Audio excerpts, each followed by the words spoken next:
ದೇವಾಸುರ ಯುದ್ಧದ ವರ್ಣನೆಯನ್ನು ಮಾಡ್ತಾ ಇದ್ದಾರೆ. ಮಾಡ್ತಾ ದೇವತೆಗಳ ಪಕ್ಷದಲ್ಲಿ ಜಯ ಬರ್ತದೆ ಅಂತಾದಾಗ ಕಾಲನೇಮಿ ತಾನು ಪ್ರವೇಶ ಮಾಡಿದ್ದಾನೆ.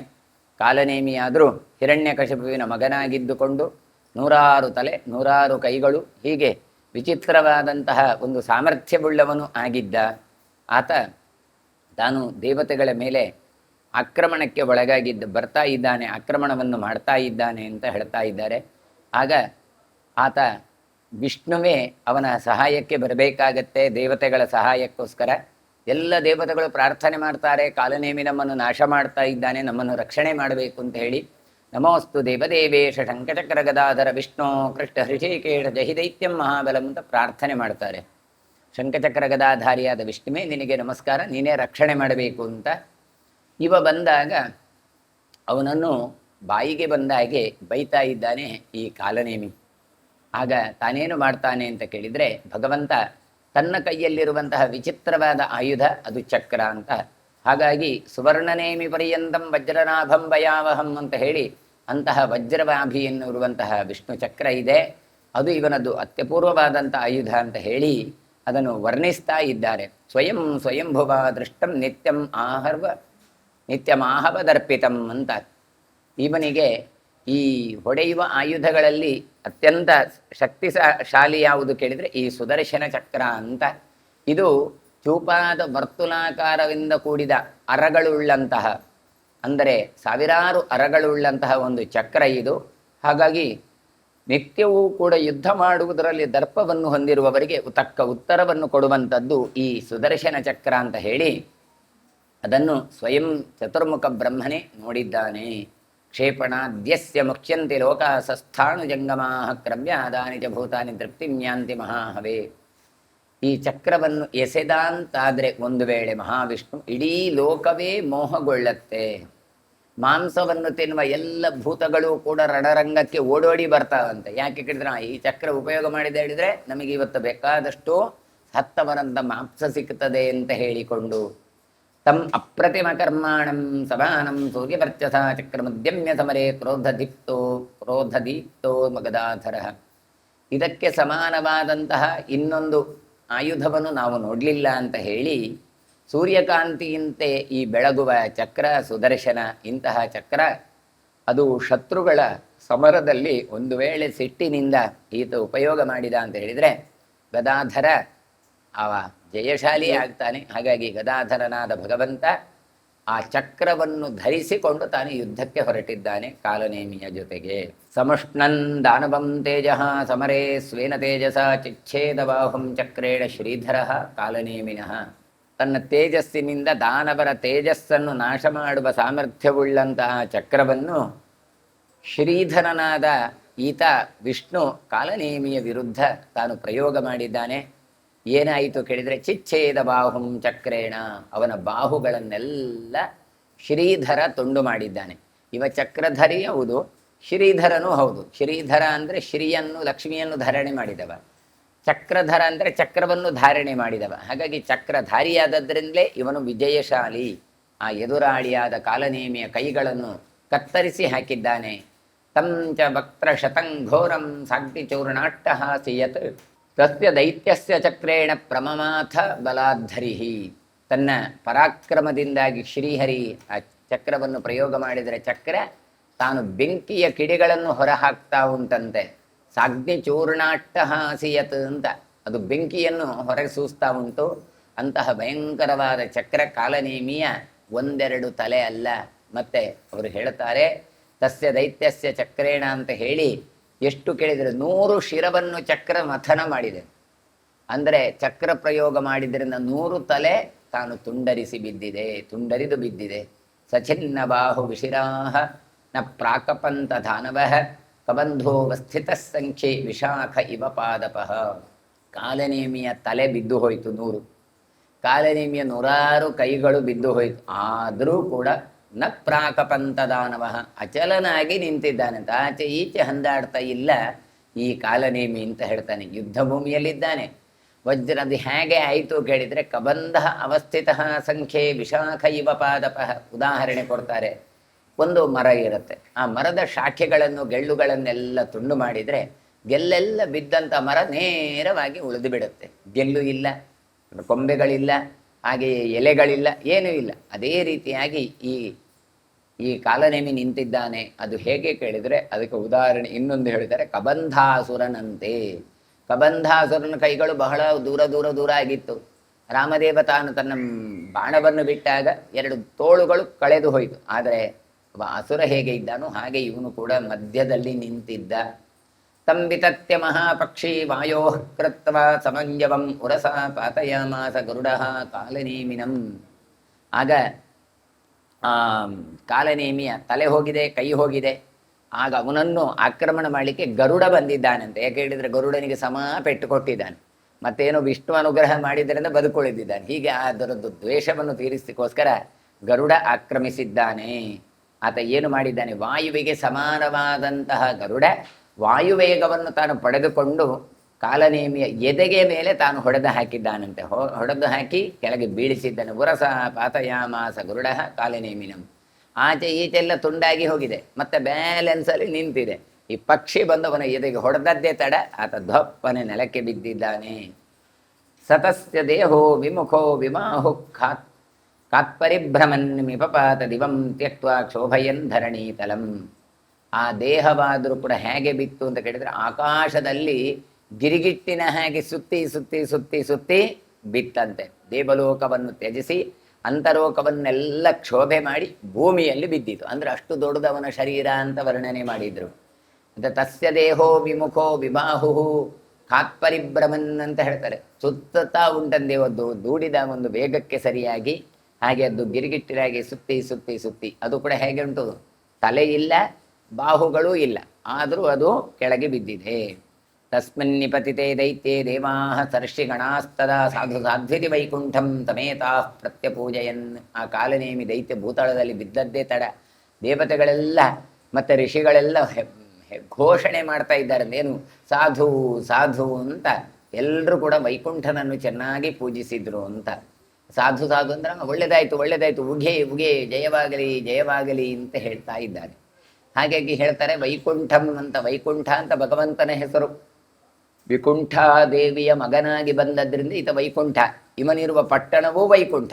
ಹಾಗಾಗಿ ಅಂತಹ ವೈಕುಂಠಂ ಅಂದರೆ ವಿಷ್ಣುವನ್ನು ಎಲ್ಲ ಪೂಜೆ ಮಾಡ್ತಾ ಇದ್ದಾರೆ. ಅಪರೇ ಏತು ದೈತ್ಯ ವೈ ಯುದ್ಧೇ ನಷ್ಟ ಪರಾಕ್ರಮ ತೇ ಸರ್ವೇ ಬಾಹುಭಿರ್ವ್ಯಾಪ್ಯೈ ನಶೇಕುಶ್ಚಲಿತುಂ ರಣೇ. ಹಾಗಾದ್ರೆ ಉಳಿದವರಲ್ಲಿ ಇರಲೇ ಇಲ್ವಾ? ಕಾಲನೇಮಿ ಸತ್ತಾಗ ಹೇಳಿದ್ರೆ ಎಲ್ಲ ಇದ್ದು, ಆದರೆ ಏನು ಪ್ರಯೋಜನ ಇಲ್ಲ. ಲೆಕ್ಕ ಭರ್ತಿ ಇದ್ದದ್ದು ಅಸುರರಿಲ್ಲ. ಪರಾಕ್ರಮ ಶೂನ್ಯರಾಗಿ ಅವರೆಲ್ಲ ಓಡ್ತಾ ಇದ್ದಾರಂತೆ. ಯಾರಿಗೂ ಕೂಡ ಯುದ್ಧ ಭೂಮಿಯಲ್ಲಿ ಚಕ್ರಧಾರಿಯಾದ ವಿಷ್ಣುವನ್ನು ಎದುರಿಸಲಿಕ್ಕೆ ಆಗಲಿಲ್ಲ ಅಂತ ಹೇಳ್ತಾರೆ. ತೇ ಸರ್ವೇ ಬಾಹುಭಿರ್ವ್ಯಾಪ್ಯೈ. ಯಾರು ಕೂಡ ಬಾಹುಗಳಿಂದ ವ್ಯಾಪ್ತರಾದವರು. ಇವನಿಗೆ ಬಾಹು ಇಲ್ಲ, ಬಿದ್ದು ಬಿಟ್ಟಿದ್ದಾನೆ. ಬೇರೆಯವರಿಗೆ ಕೈ ಉಂಟು, ಕಾಲು ಉಂಟು, ಏನು ಮಾಡಿದ್ರು ಅದರದ್ದು ಉಪಯೋಗ ಮಾಡಿದ್ರು, ಅಂದ್ರೆ ಓಡಿ ಹೋದ್ರು. ಕಾಂಚಿತ್ ಕೇಶೇಷು ಜಗ್ರಾಹ ಕಾಂಚಿತ್ ಕಂಠೇಶು ನ್ಯಪೀಡಯತ್ ವರ್ತಮಾನ ಕಸ್ಯಚಿತ್ ಭಕ್ತರ ಮಧ್ಯೆ ಕಾಂಚಿತ್ ಅಕೃತ್ಯತ. ವಿಷ್ಣು ಚಕ್ರ ಏನು ಬಿಡಲಿಲ್ಲ, ಇವ ಬಿಟ್ಟಿದ್ದಾನಲ್ಲ, ಅದೇನು ಇವರನ್ನೆಲ್ಲ ಬಿಡಲಿಲ್ಲ, ಓಡಿಸಿಕೊಂಡು ಹೋಗಿದೆ ಅಂತೆ. ವಿಷ್ಣು ಚಕ್ರ ಏನು ಮಾಡಿದೆ, ಕೆಲವರ ದೈತ್ಯರ ತಲೆಯನ್ನೇ ಹಿಡಿದು ಬಿಟ್ಟಿದೆ, ತಲೆಯನ್ನು ತುಂಡರಿಸಿ ಬಿಟ್ಟಿದೆ. ಕೆಲವರ ಕಂಠವನ್ನು ತುಂಡರಿಸಿ ಬಿಟ್ಟಿದೆ ಅಂತೆ. ಕೆಲವರ ಮುಖವನ್ನೇ ತುಂಡರಿಸಿದರೆ ಕೆಲವರ ಮಧ್ಯ ದೇಹವನ್ನು ಅದು ತುಂಡರಿಸಿ ಹಾಕಿತು. ತೇ ಗದಾಚಕ್ರ ನಿರ್ದಗ್ಧಾ ಗತಸ್ತತ್ವ ಗತಾಸವಃ ಗಗನಾತ್ ಭ್ರಷ್ಟ ಸರ್ವಾಂಗಾ ನಿಪೇತುರ್ಧರಣಿ ತಳೆ. ಭಗವಂತ ಗದೆ ಮತ್ತು ಚಕ್ರಗಳಿಂದ ತಾನು ದೈತ್ಯರನ್ನು ಸುಟ್ಟು ಹಾಕಿದ್ದಾನೆ, ಅವರ ಸತ್ವವನ್ನು ಕಳೆದಿದ್ದಾನೆ, ಅವರ ಪ್ರಾಣವನ್ನು ತೆಗೆದಿದ್ದಾನೆ ಅಂತ ಹೇಳ್ತಾರೆ. ಹಾಗಾಗಿ ಅವರೆಲ್ಲ ಸತ್ತು ಬಿದ್ದಿದ್ದಾರೆ. ಎಲ್ಲ ಅವಯವನ್ನು ಕಳೆದುಕೊಂಡು ಆಕಾಶದಲ್ಲಿದ್ದಂತಹ ಈ ರಕ್ಕಸರೆಲ್ಲ ಭೂತಳದಲ್ಲಿ ತಾವು ಬಿದ್ದು ಬಿಟ್ಟಿದ್ದಾರೆ. ತೇಷು ಸರ್ವೇಷು ದೈತ್ಯೇಷು ಹತೇಷು ಪುರುಷೋತ್ತಮಃ ತಸ್ಥೌ ಶಕ್ರ ಪ್ರಿಯಂಕೃತ್ವ ಕೃತಕರ್ಮ ಗದಾಧರ. ಎಲ್ಲ ದೈತ್ಯರು ನಾಶ ಆಗ್ತಾ ಆಗ್ತಾ ಇದ್ದಾರೆ. ಹಾಗಾಗಿ ಗದಾಧಾರಿಯಾದ ಪುರುಷೋತ್ತಮನಿಗೆ ಬಹಳವಾಗಿ ಸ್ತೋತ್ರ ಮಾಡ್ತಾ ಇದ್ದಾರೆ ಪುರುಷೋತ್ತಮನನ್ನು. ಆಗ ಇಂದ್ರನಿಗೆ ಪ್ರಿಯವಾದಂತಹ ಕೆಲಸವನ್ನು ತಾನು ಮಾಡಿದ್ದಾನೆ ಈ ಗದಾಧರ. ಏನು ಇಂದ್ರನಿಗೆ ಪ್ರಿಯವಾದದ್ದು ಕೇಳಿದರೆ, ಕಾಲನೇಮಿಯನ್ನು ಕೊಂದು ಇಂದ್ರನಿಗೆ ತುಷ್ಟಿಯನ್ನು ಮಾಡಿದ್ದಾನೆ, ಸಂತೋಷಗೊಳಿಸಿದ್ದಾನೆ. ತಸ್ಮಿನ್ ವಿಮರ್ದೆ ಸಂವೃತ್ತೆ ಸಂಗ್ರಾಮೇ ತಾರಕಾಮಯೇ ತಂ ದೇಶಮಾಜಗಾಮಾಸು ಬ್ರಹ್ಮ ಲೋಕ ಪಿತಾಮಹ. ಹೀಗೆ ತಾರಕಮಯವಾದಂತಹ ಈ ಸಂಗ್ರಾಮದಲ್ಲಿ ಭಯಂಕರವಾದಂಥ ಯುದ್ಧವನ್ನು ಮಾಡಿ ಸಂಹಾರಗಳನ್ನೆಲ್ಲ ಮಾಡಿ ಲೋಕಪಿತನಾದ ಚತುರ್ಮುಖ ಬ್ರಹ್ಮ ಆಗ ಬಂದಿದ್ದಾನೆ. ಮಾಡಿದಾಗ ಚತುರ್ಮುಖ ಬ್ರಹ್ಮ ಅಲ್ಲಿಗೆ ಆಗಮಿಸಿದ್ದಾನೆ. ಸರ್ವೈರಿ ಮೊದಲು ಇಂದ್ರ ಮಾತ್ರ ಇದ್ದ, ದೇವತೆಗಳು ಮಾತ್ರ ಇದ್ರು, ಬ್ರಹ್ಮಾದಿಗಳು ಇರಲಿಲ್ಲ. ಈಗ ಬ್ರಹ್ಮಾದಿ ದೇವತೆಗಳು ಬಂದಿದ್ದಾರೆ. ಸಭೈರ್ ಬ್ರಹ್ಮರ್ಷಿಭಿಸ್ಸಾರ್ಧಂ ಗಂಧರ್ವೈ ಸಾಪ್ಸರೋಗಣೈ ದೇವದೇವೋ ಹರಿಂ ದೇವಂ ಪೂಜೆಯನ್ ವಾಕ್ಯಮಬ್ರವೀತ್. ಆ ಬ್ರಹ್ಮದೇವರು ಬಂದು ಏನು ಮಾಡ್ತಾ ಇದ್ದಾರೆ? ಒಬ್ಬರೇ ಬರಲಿಲ್ಲ, ಸಮಸ್ತ ಬ್ರಹ್ಮರ್ಷಿಗಳಿಂದೆಲ್ಲ ಕೂಡಿಕೊಂಡು ಬಂದಿದ್ದಾರೆ. ಸಪ್ತ ಋಷಿಗಳು, ಬ್ರಹ್ಮರ್ಷಿಗಳು ಎಲ್ಲ ಇದ್ದಾರೆ. ಜೊತೆಗೆ ಗಂಧರ್ವೈ ಸಾಪ್ಸರೋಗಣೈ, ಗಂಧರ್ವರು, ಅಪ್ಸರೆಯರು, ಹೀಗೆ ಗುಂಪು ಗುಂಪಾಗಿ ಬಂದಿದ್ದಾರೆ. ಎಲ್ಲ ಸೇರಿ ಆ ದೇವನಾದ ಹರಿಯನ್ನು ಪೂಜಿಸಿದ್ದಾರೆ, ಅವನಿಗೆ ಗೌರವ ಕೊಟ್ಟಿದ್ದಾರೆ. ಪೂಜೆ ಮಾಡಿದ ಬಳಿಕ ಹೇಳ್ತಾ ಇದ್ದಾರೆ, ಕೃತಂ ದೇವ ಮಹತ್ಕರ್ಮ ಸುರಾಣಾಂ ಶಲ್ಯಮುದ್ಧೃತಂ ವಧೇ ನಾನೇನ ದೈತ್ಯಾನಾಂ ವಯಂಜ ಪರಿತೋಷಿತಾ. ಭಗವಂತ, ನೀನು ಮಾಡಿದ ಮಹಾಕರ್ಮ ಯಾವುದು? ಆ ಕಾಲನೇಮಿಯ ವಧೆ. ಅದರಿಂದಾಗಿ ನಮಗೆ ಬಹಳ ಸಂತೋಷ ಆಗಿದೆ ಅಂತ ಹೇಳ್ತಾ ಇದ್ದಾರೆ. ದೇವತೆಗಳು, ಬ್ರಹ್ಮಾದಿಗಳು ಎಲ್ಲರೂ ಕೂಡ ದೇವತೆಗಳಿಗೆ ಹೃದಯದಲ್ಲಿ ನಾಟಿದ ಶೂಲವನ್ನು ನೀನು ಕಿತ್ತಿಬಿಟ್ಟಿದ್ದ. ಸುರಾಣಾಂ ಶಲ್ಯಂ ಉದ್ಧೃತಂ. ಶಲ್ಯ ಅಂದರೆ ಬಾಣ ಅಥವಾ ಇದು ಚುಚ್ಚುವಂತಹ ವಸ್ತುಗಳು. ಅದೆಲ್ಲ ಅಂದರೆ ಇಷ್ಟರವರೆಗೆ ನಮ್ಮ ಹೃದಯದಲ್ಲಿ ಒಂದು ವೇದನೆ ಇತ್ತು. ಅಯ್ಯೋ, ಈ ದೈತ್ಯ ಬಂದಲ್ಲ, ದೇವತೆಗಳಿಗೆ ನಮಗೆ ಯಾರು ಸಹಾಯಕ ಇಲ್ಲಲ್ಲ, ದೈತ್ಯರದ್ದೇ ಕಾರುಬಾರ ಆಯ್ತಲ್ಲ ಅಂತ ಇತ್ತು. ಅದೆಲ್ಲ ದುಃಖವನ್ನು ನೀನು ತೆಗೆದು ನಮಗೆ ಸಂತೋಷವನ್ನು ಉಂಟು ಮಾಡಿದ್ಯಪ್ಪ ಅಂತ ಭಗವಂತನ ಹತ್ರ ಹೇಳ್ತಾ ಇದ್ದಾರೆ. ಯೋಯಂ ತ್ವಯಾ ಹತಸ್ತಾತ ಕಾಲನೇಮಿ ಮಹಾಸುರ ತ್ವಮೇಕೋಸ್ಯ ವೃಥೇ ಹಂತ ನಾನ್ಯಃ ಕಶ್ಚನ ವಿದ್ಯತೆ. ಯಾರ ಕಾಲನೇಮಿಯಾದರೂ ಕೂಡ ನಿನ್ನಿಂದ ಸಾಯಿಸಲ್ಪಟ್ಟಿದ್ದಾನೆ, ಅಂದರೆ ನೀನು ಅವನನ್ನು ಸಾಯಿಸಿದ್ಯಪ್ಪ. ಮತ್ತೆ ಅವನು ತ್ವಮೇಕೋಸ್ಯ ಮೃತ ಅಂತ, ಅವನನ್ನು ಕೊಲ್ಲಿಕ್ಕೆ ಬೇರೆಯವರಿಂದ ಸಾಧ್ಯವೇ ಇರಲಿಲ್ಲ. ನೀನು ಮಾತ್ರ ಸಮರ್ಥನಾಗಿದ್ದಿ. ನಿನ್ನನ್ನು ಬಿಟ್ಟು ಯಾರಿಂದೂ ಕೂಡ ಅವನನ್ನು ಕೊಲ್ಲಿಕ್ಕೆ ಸಾಧ್ಯವಿಲ್ಲದಂಥ ಕಾಲನೇಮಿಯನ್ನು ನೀನು ಕೊಂದು ನಮಗೆ ಬಹಳ ಉಪಕಾರ ಮಾಡಿದ್ಯಪ್ಪ. ಏಷ ದೇವಾನ್ ಪರಿಭವನ್ ಲೋಕಾಂಚ ಸಚರಾಚರಾನ್ ಋಷೀಣಾಂ ಕದನಂಗರ್ತ್ವ ಮಾಮಪಿ ಪ್ರತಿಗರ್ಜತಿ. ಆ ದೈತ್ಯ ಆದರೂ ಏನು ಮಾಡ್ತಾ ಇದ್ದ? ಚರಾಚರ ಪ್ರಪಂಚವನ್ನೇ ಸೋಲಿಸ್ತಾ ಋಷಿಗಳ ಮುಂದೆ ಯುದ್ಧ ಮಾಡ್ತಾ ನನ್ನ ಮುಂದೆಯೂ ಬಂದು ಗರ್ಜಿಸ್ತಾ ಇದ್ದ. ತದನೇನ ತಮೋಗ್ರೇಣ ಪರಿತುಷ್ಟೋಸ್ಮಿ ಕರ್ಮಣ ಯದಯಂ ಕಾಲಕಲ್ಪಸ್ತೆ ಕಾಲನೇಮಿರ್ನಿಪಾತಿತಃ. ಆದರೆ ನೀನು ಮಾಡುವ ಉಗ್ರವಾದ ಕೆಲಸ ಉಂಟಲ್ಲ, ಕಾಲನೇಮಿಯ ವಧೆ, ಅದು ಮಾಡಿದ್ದರಿಂದ ನನಗೆ ಬಹಳ ಆನಂದ ಆಗಿದೆ. ಅವಳು ಹೇಳ್ತಾ ಇದ್ದಾನೆ, ತವೋಗ್ರೇಣ ಅಂತ. ನೀನು ಮಾಡಿದ ಸಾಮಾನ್ಯ ಕೆಲಸ ಅಲ್ಲಪ್ಪ, ಉಗ್ರವಾದ ಕೆಲಸವನ್ನು ಮಾಡಿದ್ದಿ. ಹಾಗಾಗಿ ನೀನು ಹೇಗೆ ಕೊಡಿ ಕಾಲಕಲ್ಪಸ್ತೆ ಕಾಲನೇಮಿರ್ನಿಪಾತಿತ. ಒಂದು ಪ್ರಳಯ ಕಾಲದಲ್ಲಿ ನರಸಿಂಹದೇವರು ಯಾವ ರೀತಿ ಅವತಾರ ಮಾಡಿ ಆ ಎಲ್ಲ ಚರಾಚರ ಪ್ರಪಂಚವನ್ನು ನುಂಗುತ್ತಾರೋ ಅದೇ ರೀತಿಯಾಗಿ ನೀನು ಕಾಲನೇಮಿಯನ್ನು ಕೊಂದು ಹಾಕಿದ್ದೀಯಪ್ಪ. ತಸ್ಮಾತ್ ಗಚ್ಚಸ್ವ ಭದ್ರಂತೆ ಗಚ್ಚಾಮ ದಿವಮುತ್ತಮಂ ಬ್ರಹ್ಮರ್ಷಸ್ತ್ವಾಂ ತತ್ರಸ್ಥಾಃ ಪ್ರತೀಕ್ಷಂತೆ ಸದೋದ್ಯತಾಃ. ಆಗ ಬ್ರಹ್ಮರ್ಷಿಗಳೆಲ್ಲ ಬಂದು ನಮಸ್ಕಾರ ಮಾಡಿ ಎಲ್ಲ ಹೇಳ್ತಾ ಇದ್ದಾರಂತೆ, ನಿನ್ನ ಕೆಲಸ ನೀನು ಮಾಡಿ ಮುಗಿದಿದ್ಯಪ್ಪ, ಇನ್ನು ನಾವು ಹೋಗಿ ಬರ್ತೇವೆ ಅಂತ ಬ್ರಹ್ಮದೇವತರು ಮತ್ತು ಬ್ರಹ್ಮರ್ಷಿಗಳೆಲ್ಲ ಹೇಳ್ತಾರೆ. ಗಚ್ಚಾಮಹ ದಿವಮುತ್ತಮಂ, ನಾವು ನಮ್ಮ ಲೋಕಗಳಿಗೆ ಹೋಗ್ತಾ ಇದ್ದೇವೆ. ಹಾಗಾಗಿ ಎಲ್ಲ ಅಲ್ಲಿ ಋಷಿಗಳೆಲ್ಲ ಕಾಯ್ತಾ ಇದ್ದಾರಪ್ಪ ನಮ್ಮನ್ನೆಲ್ಲ. ಹಾಗಾಗಿ ನಾವು ಮತ್ತೆ ನಮ್ಮ ಲೋಕಕ್ಕೆ ಸತ್ಯಲೋಕ ಇದಕ್ಕೆಲ್ಲ ನಾವು ಹೋಗ್ತೇವೆ ಅಂತ ಹೇಳ್ತಾ ಇದ್ದಾರೆ. ಅಲ್ಲಿ ಏನು ಮಾಡ್ತಾರೆ, ನಾವು ಮಾತ್ರ ಅಲ್ಲ, ನಿನ್ನನ್ನೂ ಕೂಡ ಅಲ್ಲಿ ಕಾಯ್ತಾ ಇದ್ದಾರೆ, ನೀನೂ ಬರಬೇಕು ಅಂತ ಹೇಳ್ತಾ ಇದ್ದಾರೆ. ಅಹಂ ಮಹರ್ಷಯಶ್ಚೈವ ತತ್ರ ತ್ವಾಂ ವದತಾಂಬರ ವಿಧಿವಶ್ಚಾರ್ಚಯಿಷ್ಯಾಮೋ ಗೀರ್ಭಿರ್ದಿವ್ಯಾಭಿರಚ್ಯುತ. ವೈಕುಂಠದಲ್ಲಿ ಆದರೂ ಕೂಡ ನಾನು ಮಾತ್ರ ಅಲ್ಲ, ನಮ್ಮ ಋಷಿಗಳು ಅವರು ಇವರು ಎಲ್ಲರೂ ಕೂಡ ವಿಧಿವತ್ತಾಗಿ ದಿವ್ಯವಾದ ವೇದ ಮಂತ್ರಗಳಿಂದ ನಿನ್ನನ್ನು ಪೂಜೆ ಮಾಡಲಿಕ್ಕುಂಟು, ನೀನು ಬರಬೇಕು ಅಂತ ವೈಕುಂಠಪತಿಯಾದ ಭಗವಂತನನ್ನು ಕರೀತಾ ಇದ್ದಾರೆ. ಕಿಂಚಾಹಂ ತವ ದಾಸ್ಯಾಮಿ ವರಂ ವರಭೃತಾಂಬರ ಸುರೇಶ್ವರಿ ಸದೈತ್ಯೇಷು ವರಾಣಾಂ ವರದೋ ಭವ. ಇನ್ನು ನೀನು ನನಗೆ ಅನುಗ್ರಹ ಮಾಡಬೇಕು ಅಂತ ಚತುರ್ಮುಖ ಹೇಳ್ತಾ ಇದ್ದಾರೆ. ಯಾಕೆ?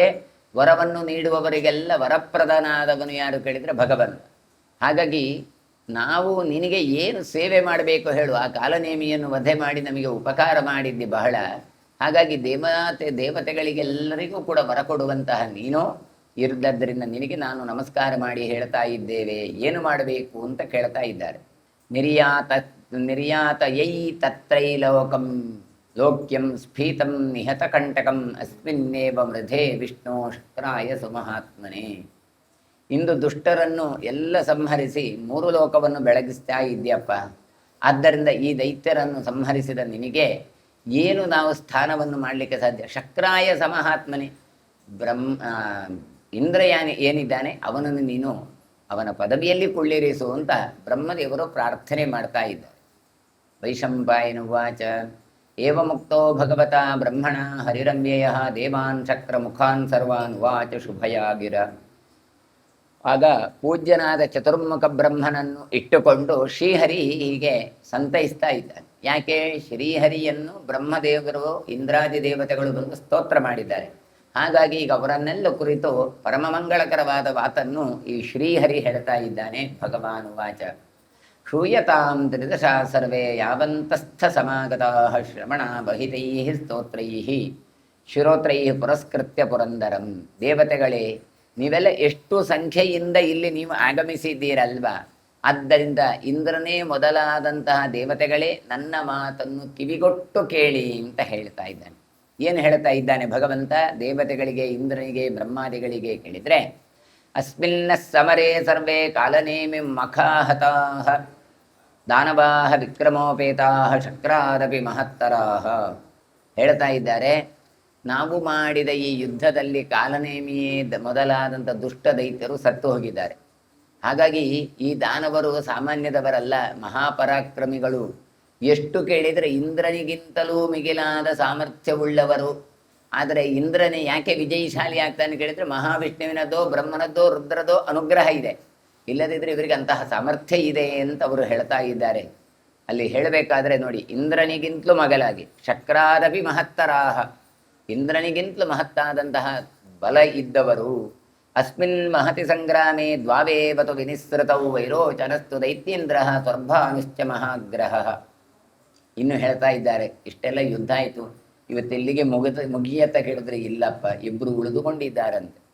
ಯಾರೆಲ್ಲ ಕೇಳಿದ್ರೆ ದೊಡ್ಡ ಸಂಗ್ರಾಮದಲ್ಲಿ ಕಾಲನೇಮಿಯೇನು ಹತತ್ತ, ಆದರೆ ವಿರೋಚನನ ಮಗನಾದಂತಹ ದೈತ್ಯೇಂದ್ರನಾದ ಬಲಿಚಕ್ರವರ್ತಿ ಉಳ್ಕೊಂಡಿದ್ದಾನೆ. ಇನ್ನೊಬ್ಬ ಸ್ವರ್ಭಾನು ಅಂದರೆ ರಾಹು ಉಳಿದುಕೊಂಡಿದ್ದಾನೆ. ಈ ಇಬ್ಬರು ಅಸುರರು ಉಳಿದುಕೊಂಡಿದ್ದಾರೆ. ತದಿಷ್ಟಾಂ ಭಜತಾಂ ಶಕ್ರೋ ದಿಶಂ ವರುಣ ಏವ ಚ ಯಾಮ್ಯಾಂ ಯಾಮಃ ಪಾಲಯತಾಂ ಉತ್ತರಾಂಚದನಾಧಿಪ. ಇದು ಯಾಕೆ ಹೇಳ್ತಾ ಇದ್ದಾರೆ ಕೇಳಿದರೆ, ನೀವು ಜಾಗ್ರತೆಯಲ್ಲಿ ಇರಬೇಕು. ಆಯ್ತಪ್ಪ, ಇನ್ನೇನು ತೊಂದರೆ ಇಲ್ಲ, ವಿಷ್ಣು ನಮಗೆ ಮತ್ತೆ ದೊರಕಿಸಿಕೊಟ್ಟ ಅಂತ ಹೇಳಿ ನೀವು ಹಾಗೆ ಇರ್ಲಿಕ್ಕೆ ಬರೋದಿಲ್ಲ. ಶತ್ರುಗಳು ಯಾವಾಗಲೂ ಬರ್ತಾ ಇರ್ತಾರೆ. ಇಂದ್ರನಿಗಿಂತ ಮಿಗಿಲಾದಂತಹ ಶತ್ರುಗಳಿದ್ದಾರೆ. ಅದರಲ್ಲಿ ಬಲಿಚಕ್ರವರ್ತಿ ಮತ್ತೊಂದು ರಾಹು, ಇವರಿಬ್ಬರು ದುಷ್ಟರು ಇದ್ದೇ ಇರ್ತಾರೆ. ಹಾಗಾಗಿ ನೀವು ಭಗವದ್ ವಿಮುಖರಾಗಬಾರದು. ತದಿಷ್ಟಾಂ ಭಜತಾಂ ಚಕ್ರ. ಆದರೆ ನಿಮಗೆಲ್ಲ ಒಂದೊಂದು ಜವಾಬ್ದಾರಿಯನ್ನು ಕೊಡ್ತೇನೆ. ಅವತ್ತು ಹಿಂದೆ ಕೊಟ್ಟಿತ್ತು, ಆದರೆ ಅದರಿಂದಾಗಿ ಕಾಲನೇಮಿ ಬಂದು ಎಲ್ಲವನ್ನು ತಪ್ಪಿಸಿದ್ದ ಒಂದು ವ್ಯವಸ್ಥೆಯನ್ನು ಮತ್ತೆ ವ್ಯವಸ್ಥಿತವನ್ನಾಗಿ ಮಾಡ್ತಾ ಇದ್ದಾನೆ ಮಹಾವಿಷ್ಣು. ಇಂದ್ರನ ಹತ್ರ ಹೇಳ್ತಾ ಇದ್ದಾನೆ, ನೀನು ಪೂರ್ವ ದಿಕ್ಕನ್ನು ನೀನು ಚೆನ್ನಾಗಿ ನೋಡಿಕೋ. ಪೂರ್ವ ದಿಕ್ಕಿನಲ್ಲಿರುವ ಭಗವದ್ರೂಪವನ್ನು ಚಿಂತನೆ ಮಾಡ್ತಾ ಆ ದಿಕ್ಕಿನಿಂದ ಆಗಬೇಕಾದ ಒಳ್ಳೆ ಒಳ್ಳೆ ಕೆಲಸವನ್ನು ಇಂದ್ರ ನೀನು ಮಾಡು ಅಂತ ಅವರಿಗೆ ಪೂರ್ವ ದಿಕ್ಕಿನ ಜವಾಬ್ದಾರಿ ಕೊಟ್ಟರೆ, ವರುಣಂ ದಿಶಂ ವರುಣ ಏವಚ, ಆಮೇಲೆ ವರುಣನನ್ನು ಪಶ್ಚಿಮ ದಿಕ್ಕಿಗೆ ಕೊಟ್ರಂತೆ. ನೀನು ಪಶ್ಚಿಮ ದಿಕ್ಕನ್ನು ನೀನು ನೋಡಿಕೊಳ್ಬೇಕು ಅಂತ. ಆಮೇಲೆ ದಕ್ಷಿಣ ದಿಕ್ಕಿಗೆ ಕುಬೇರನನ್ನು ಉತ್ತರ ದಿಕ್ಕಿಗೆ, ಹೀಗೆ ಯಮನನ್ನು ದಕ್ಷಿಣ ದಿಕ್ಕಿಗೆ, ಕುಬೇರನನ್ನು ಉತ್ತರ ದಿಕ್ಕಿಗೆ ಕಾನು ಮುಂದೆ ಇಟ್ಟು ನೀವೆಲ್ಲ ಇದನ್ನು ಚೆನ್ನಾಗಿ ನೋಡಿಕೊಳ್ಳಿ ಅಂತ ಹೇಳಿದ್ದಾನೆ. ಅಂದರೆ ಕೆಲಸವನ್ನು ಒಬ್ಬೊಬ್ಬರಿಗೆ ಒಂದೊಂದು ಹಂಚಿಕೊಟ್ಟಿದ್ದಾನೆ. ಋಕ್ಷೈ ಸಹ ಯಥಾಯೋಗಂ ಕಾಲೇ ಚರತು ಚಂದ್ರಮ ಅಬ್ದಂ ಹೃತಮುಖಂ ಸೂರ್ಯೋ ಭಜತಾ ಮಯನೈ ಸಹ.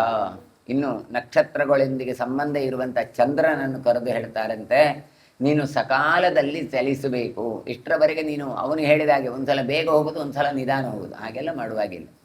ನಿನಗೂ ಒಂದು ಪಥ ಇದೆ, ನಿನಗೂ ಒಂದು ಕ್ರಮ ಇದೆ. ಅದೇ ರೀತಿಯಾಗಿ ಕಾಲೇ ಚರತು ಚಂದ್ರಮಾಹ, ಸಕಾಲದಲ್ಲಿ ನೀನು ಸಂಚರಿಸಬೇಕು. ಚರತು ಅಂದರೆ ಅರ್ಥ ಆಗಲಿಕ್ಕಿಲ್ಲ, ಸಂಚರಿಸು ಅಂತ ಹೇಳಿದರೆ ಅರ್ಥ ಆಗುತ್ತೆ. ಅದೇ ಅರ್ಥ. ಸಮ್ ಎಂತ ಉಪಸರ್ಗ. ವರ್ಷ ಋತು ಅಯನ ಎನ್ನುವಂಥ ಮುಖವುಳ್ಳ ಸೂರ್ಯ ನೀನು ಚೆನ್ನಾಗಿ ಬೆಳಗು. ಅಜ್ಯಭಾಗಾ ಪ್ರವರ್ತಂತಾಂ ಸದಸ್ಯೈರಭಿಪೂಜಿತಾ ಹೂಯಂತಾಂ ಅಗ್ನಯೋ ವಿಪ್ರೈ ವೇದದೃಷ್ಟೇನ ಕರ್ಮಣ. ಇನ್ನು ಯಜ್ಞದ ಋತ್ವಿಜರು ಏನು ಮಾಡ್ತಾ ಇದ್ದಾರೆ, ಅವರು ಒಳ್ಳೆ ರೀತಿಯಾಗಿ ಯಜ್ಞಯಾಗಾದಿಗಳನ್ನು ಮಾಡ್ತಾ ಇದ್ದಾರೆ. ಮಂತ್ರ ಪುರಸ್ಸರವಾಗಿ ಆಹುತಿಗಳನ್ನು ಕೊಡ್ತಾ ಇದ್ದರೆ ಅಗ್ನಿದೇವ ಅದನ್ನು ಕೊಂಡೊಯ್ಯುವ ಹಾಗೆ ಆಗಬೇಕು. ಎಲ್ಲೋ ದೇವತೆಗಳ ಬಳಿಗೆ ನಾವು ಹೋಗಲಿಕ್ಕೆ ಬರೋದಿಲ್ಲ, ಆದರೆ ಅಗ್ನಿ ತಾನು ಅದನ್ನು ಹಿಡ್ಕೊಂಡು ಹೋಗಿ ಅವರಿಗೆ ಆಹುತಿಗಳನ್ನೆಲ್ಲ ಕೊಡ್ತಾನೆ. ವೇದದೃಷ್ಟನಾದಂತಹ ಕರ್ಮದಿಂದ ಬ್ರಾಹ್ಮಣರು ಹೋಮ ಮಾಡಿದಾಗ ಅಗ್ನಿ ಅದನ್ನು ಪಡೆದು ಅದನ್ನು ತಲುಪಿಸುವ ಕೆಲಸವನ್ನು ಮಾಡುವ ಹಾಗೆ ಆಗಲಿ. ದೇವಾಶ್ಚ ಬಲಿಹೋಮೇನ ಸ್ವಾಧ್ಯಾಯೇನ ಮಹರ್ಷಯ ಶ್ರಾದ್ದೇನ ಪಿತರಶ್ಚೈವ ತೃಪ್ತಿಂ ಯಾಂತು ಯಥಾ ಸುಖಂ. ಇನ್ನು ಬಲಿ ಮತ್ತೆ ಹೋಮ, ನೆಲದಲ್ಲಿ ನೇರವಾಗಿ ಕೊಟ್ಟರೆ ಅದಕ್ಕೆ ಬಲಿ ಅಂತ ಅರ್ಥ, ಹಾಗೆ ಯಜ್ಞದಲ್ಲಿ ಅಗ್ನಿ ಮೂಲಕ ಕೊಟ್ಟರೆ ಅದಕ್ಕೆ ಹೋಮ ಅಂತ ಅರ್ಥ. ಹಾಗಾಗಿ ಈ ಎರಡು ಕೆಲಸದಿಂದಾಗಿ ದೇವತೆಗಳು, ಹಾಗೆ ವೇದಾಧ್ಯಯನದಿಂದಾಗಿ ಋಷಿಗಳು, ಶ್ರಾದ್ದದಿಂದಾಗಿ ಪಿತೃಗಳು ಅವರೆಲ್ಲರೂ ಕೂಡ ತೃಪ್ತರಾಗಲಿ. ಅವರು ತೃಪ್ತರಾದರೆ ನಿಮಗೆ ಅವರ ಅನುಗ್ರಹ ಸಿಕ್ಕಲಿ. ವಾಯುಶ್ಚರತು ಮಾರ್ಗಾಸ್ತಸ್ಥಸ್ತ್ರಿಧಾ ದೀಪ್ಯತು ಪಾವಕಾ ತ್ರಯೋ ವರ್ಣಾಶ್ಚ ತ್ರೀನ್ ಲೋಕಾನ್ ತರ್ಪಯಂತ್ಯಾತ್ಮಜೈರ್ಗುಣೈ. ಇನ್ನು ವಾಯು ಮಾರ್ಗದಲ್ಲಿ ಚೆನ್ನಾಗಿ ಸಂಚರಿಸುವನಾಗಲಿ. ಗಾಳಿ ಜಾಸ್ತಿ ಆದರೂ ಕಷ್ಟ, ಕಡಿಮೆ ಆದರೂ ಕಷ್ಟ, ಅದಕ್ಕೋಸ್ಕರ ಅದೇ ಪಥದಲ್ಲಿ ತಾನು ಸಂಚರಿಸುವವನಾಗಬೇಕು. 3 ವಿಧವಾದ ಅಗ್ನಿ ಬೆಳಗುವಂತಾಗಲಿ ಅಂತ ಹೇಳ್ತಾರೆ. ತ್ರಿಧಾ ದೀಪ್ಯತು ಪಾವಕಾ, ದಾಕ್ಷಿಣಾತ್ಯ, ಪ್ರಾಜಾಪತ್ಯ, ಇನ್ನೊಂದು ಆವಹನೀಯ ಎನ್ನುವಂಥ 3 ಅಗ್ನಿಗಳು ಅದು ಚೆನ್ನಾಗಿ ಬೆಳಗುವಾಗೆ ಆಗಲಿ ಅಂತ. ತ್ರಯೋ ವರ್ಣಾಶ್ಚ, 3 ವರ್ಣದವರು, ಬ್ರಾಹ್ಮಣ ಕ್ಷತ್ರಿಯ ವರ್ಣ ಎನ್ನುವಂಥ 3 ವರ್ಣದವರು ಕೂಡ ಅವರವರ ಗುಣಗಳಿಂದಾಗಿ ಲೋಕಕ್ಕೆ ಒಳ್ಳೆಯದಾಗುವಂಥ ಕೆಲಸವನ್ನು ಮಾಡುವಾಗೆ ಆಗಲಿ. 3 ಲೋಕದವರನ್ನು ಸಂತೋಷಪಡಿಸುವಂತಾಗಲಿ ಅಂತ ಹೇಳ್ತಾ ಇದ್ದಾನೆ. ಕ್ರತವಃ ಸಂಪ್ರವರ್ತಂತಾಂ ದೀಕ್ಷಣೈರ್ಯೈರ್ದ್ವಿಜಾತಿಭಿ ದಕ್ಷಿಣಾಶ್ಚಾಪಿ ವರ್ಧಂತಾಂ ಯಥಾರ್ಥಂ ಸರ್ವಸತ್ರಿಣಾಂ. ಇನ್ನು ಬ್ರಾಹ್ಮಣರಿಂದ ದೀಕ್ಷಿತರಾದಂಥವರು ಅವರು ಏನು ಮಾಡಬೇಕು? ಯಜ್ಞಯಾಗಾದಿಗಳನ್ನು ಚೆನ್ನಾಗಿ ಮಾಡಬೇಕು. ಅದೆಲ್ಲ ಮುಂದುವರಿಯುವ ಹಾಗೆ ಆಗಬೇಕು. ಎಲ್ಲ ಯಜ್ಞಗಳು ಕೂಡ ದಕ್ಷಿಣೆಯಿಂದ ಕೂಡಿಕೊಂಡು ಅದು ಅಭಿವೃದ್ಧಿಯನ್ನು ಹೊಂದಲಿ ಅಂತ ಹೇಳ್ತಾ ಇದ್ದಾರೆ. ದಕ್ಷಿಣಾಶ್ಚಾಪಿ ವರ್ಧಂತಾಂ ಅಂದರೆ ಕೇವಲ ಹೋಮ ಮಾತ್ರ ಬೆಳೆಯುವುದಲ್ಲ, ದಕ್ಷಿಣೆಯೂ ಬೆಳಿಬೇಕು ಅಂತ ಹೇಳ್ತಾರೆ. ದಕ್ಷಿಣ ಅಂದರೆ ಅದು ಲಕ್ಷ್ಮಿ. ಹಾಗಾಗಿ ಲಕ್ಷ್ಮೀ ಸಹಿತನಾದ ನಾರಾಯಣ. ಯಾವುದೇ ಕರ್ಮಾಂಗಗಳನ್ನು ಮಾಡುವಾಗ ದಕ್ಷಿಣೆ ಯಾಕೆ ಕೊಡೋದು ಕೇಳಿದರೆ ಲಕ್ಷ್ಮೀ ಸಹಿತನಾದ ನಾರಾಯಣ. ದಕ್ಷಿಣಾಭಿಚ್ಚ ಸಾಕಂ ಅಂತ ಹೇಳ್ತಾರೆ. ಹಾಗಾಗಿ ಯಜ್ಞ ನಾಮಕ ಭಗವಂತನ ಪತ್ನಿ ದಕ್ಷಿಣ. ಹಾಗಾಗಿ ಆ ದಕ್ಷಿಣೆಯನ್ನು ಹಿಡ್ಕೊಂಡೇ ಕೃಷ್ಣಾರ್ಪಣ ಅಂತ ಬಿಡುವಂಥದ್ದು. ಹಾಗೆ ಲಕ್ಷ್ಮೀನಾರಾಯಣರನ್ನು ಸೇರಿಸುವಂಥ ಕೆಲಸ ಈ ಯಾಜ್ಞಿಕರಾದ ದೀಕ್ಷಿತರಾದ ಬ್ರಾಹ್ಮಣರು ನೆರವೇರಿಸಲಿ. ಗಾಭಶ್ಚ ಸೂರ್ಯೋ ರಸಾನ್ ಸೋಮಃ ವಾಯು ಪ್ರಾಣಂಚ ಪ್ರಾಣಿಷು ತರ್ಪಯಂತ ಪ್ರವರ್ತಂತಾಂ ಶಿವೈ ಸೌಮ್ಯೈಶ್ಚ ಕರ್ಮಭಿಃ. ಭಗವಂತ ಹೇಳ್ತಾನೆ, ಇನ್ನು ಧರ್ಮ ಸುಸ್ಥಿರಾಗಿದೆ, ಅಸುರರು ನಾಶ ಆಗಿದೆ. ಹಾಗಾಗಿ ಸೂರ್ಯ ತನ್ನ ಕಿರಣಗಳಿಂದ ಬೆಳಗಲಿ. ಚಂದ್ರ ತಾನೇನು ಮಾಡಬೇಕು? ತನ್ನ ಕಿರಣಗಳಿಂದ ರಸವನ್ನು ತುಂಬಿಸಲಿ ಔಷಧಿಗಳಿಗೆಲ್ಲ. ವಾಯುವು ಏನು ಮಾಡಬೇಕು? ಪಂಚ ಪ್ರಾಣಗಳನ್ನು ಕೂಡ ತಾನು ನೀಡುತ್ತಾ ಮಂಗಳಕರವಾದಂಥ ಸೌಮ್ಯವಾದ ಕರ್ಮಗಳಿಂದ ಎಲ್ಲರನ್ನೂ ತೃಪ್ತಿಪಡಿಸುವವನಾಗಬೇಕು. ಅಂದರೆ ಎಲ್ಲರೂ ಇದ್ದಾರೆ ಪಂಚಭೂತಗಳು, ಸ್ವಲ್ಪ ಆಚೆ ಈಚೆ ಅಂದರೆ ಲೋಕಕ್ಕೆ ಕಂಠಕ.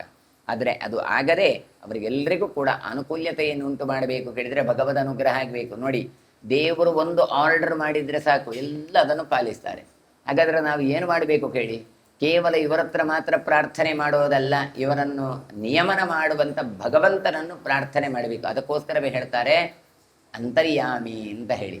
ನಾವೇನು ಮಾಡ್ತೇವೆ? ಎದುರು ಕಾಣುವಂತಹ ವ್ಯಕ್ತಿಗಳಿಗೆ ಪೂಜೆ ಮಾಡ್ತೇವೆ ಅಲ್ಲ, ಅದರ ಒಳಗಿರುವಂಥ ಭಗವದ್ ರೂಪವನ್ನೂ ನೆನಪಿಸಿಕೊಳ್ಬೇಕು. ಯಾವುದೋ ಬ್ಯಾಂಕ್ ಮ್ಯಾನೇಜರ್ ಯಾವುದೋ ಒಂದು ಲೋನ್ ಕೊಟ್ಟ, ಯಾವುದೋ ಒಂದು ಸ್ಪಾನ್ಸರ್ ಮಾಡಿದ ಹೇಳಿದರೆ ಅವನಿಗೆ ನಾವು ಹಾರ ತುರಾಯಿ ಹಾಕಿ ಮೆರೆಸ್ತೇವೆ. ಆದರೆ ಅವನದ್ದು ಸ್ವಂತದ ಅಕೌಂಟಿಂದ ಕೊಟ್ಟದ್ದಲ್ಲ, ಬ್ಯಾಂಕಿನ ಅಕೌಂಟಿಂದ ಕೊಟ್ಟದ್ದು. ಹಾಗಾದರೆ ಬ್ಯಾಂಕಿಗೆ ಕೊಡುವ ಗೌರವ, ಸಂಸ್ಥೆಗೆ ಕೊಡುವ ಗೌರವ ನಾವು ಕೊಡಲೇಬೇಕು. ಜಡ ಆದದ್ದರಿಂದ ಏನು ಮಾಡಿದೆವು? ಆ ವ್ಯಕ್ತಿಗೆ ಕೊಟ್ಟೆವು. ಹಾಗೆಯೇ ಇಲ್ಲಿ ಕೂಡ ಎಲ್ಲ ಕೆಲಸ ಮಾಡಿದವ ಭಗವಂತ.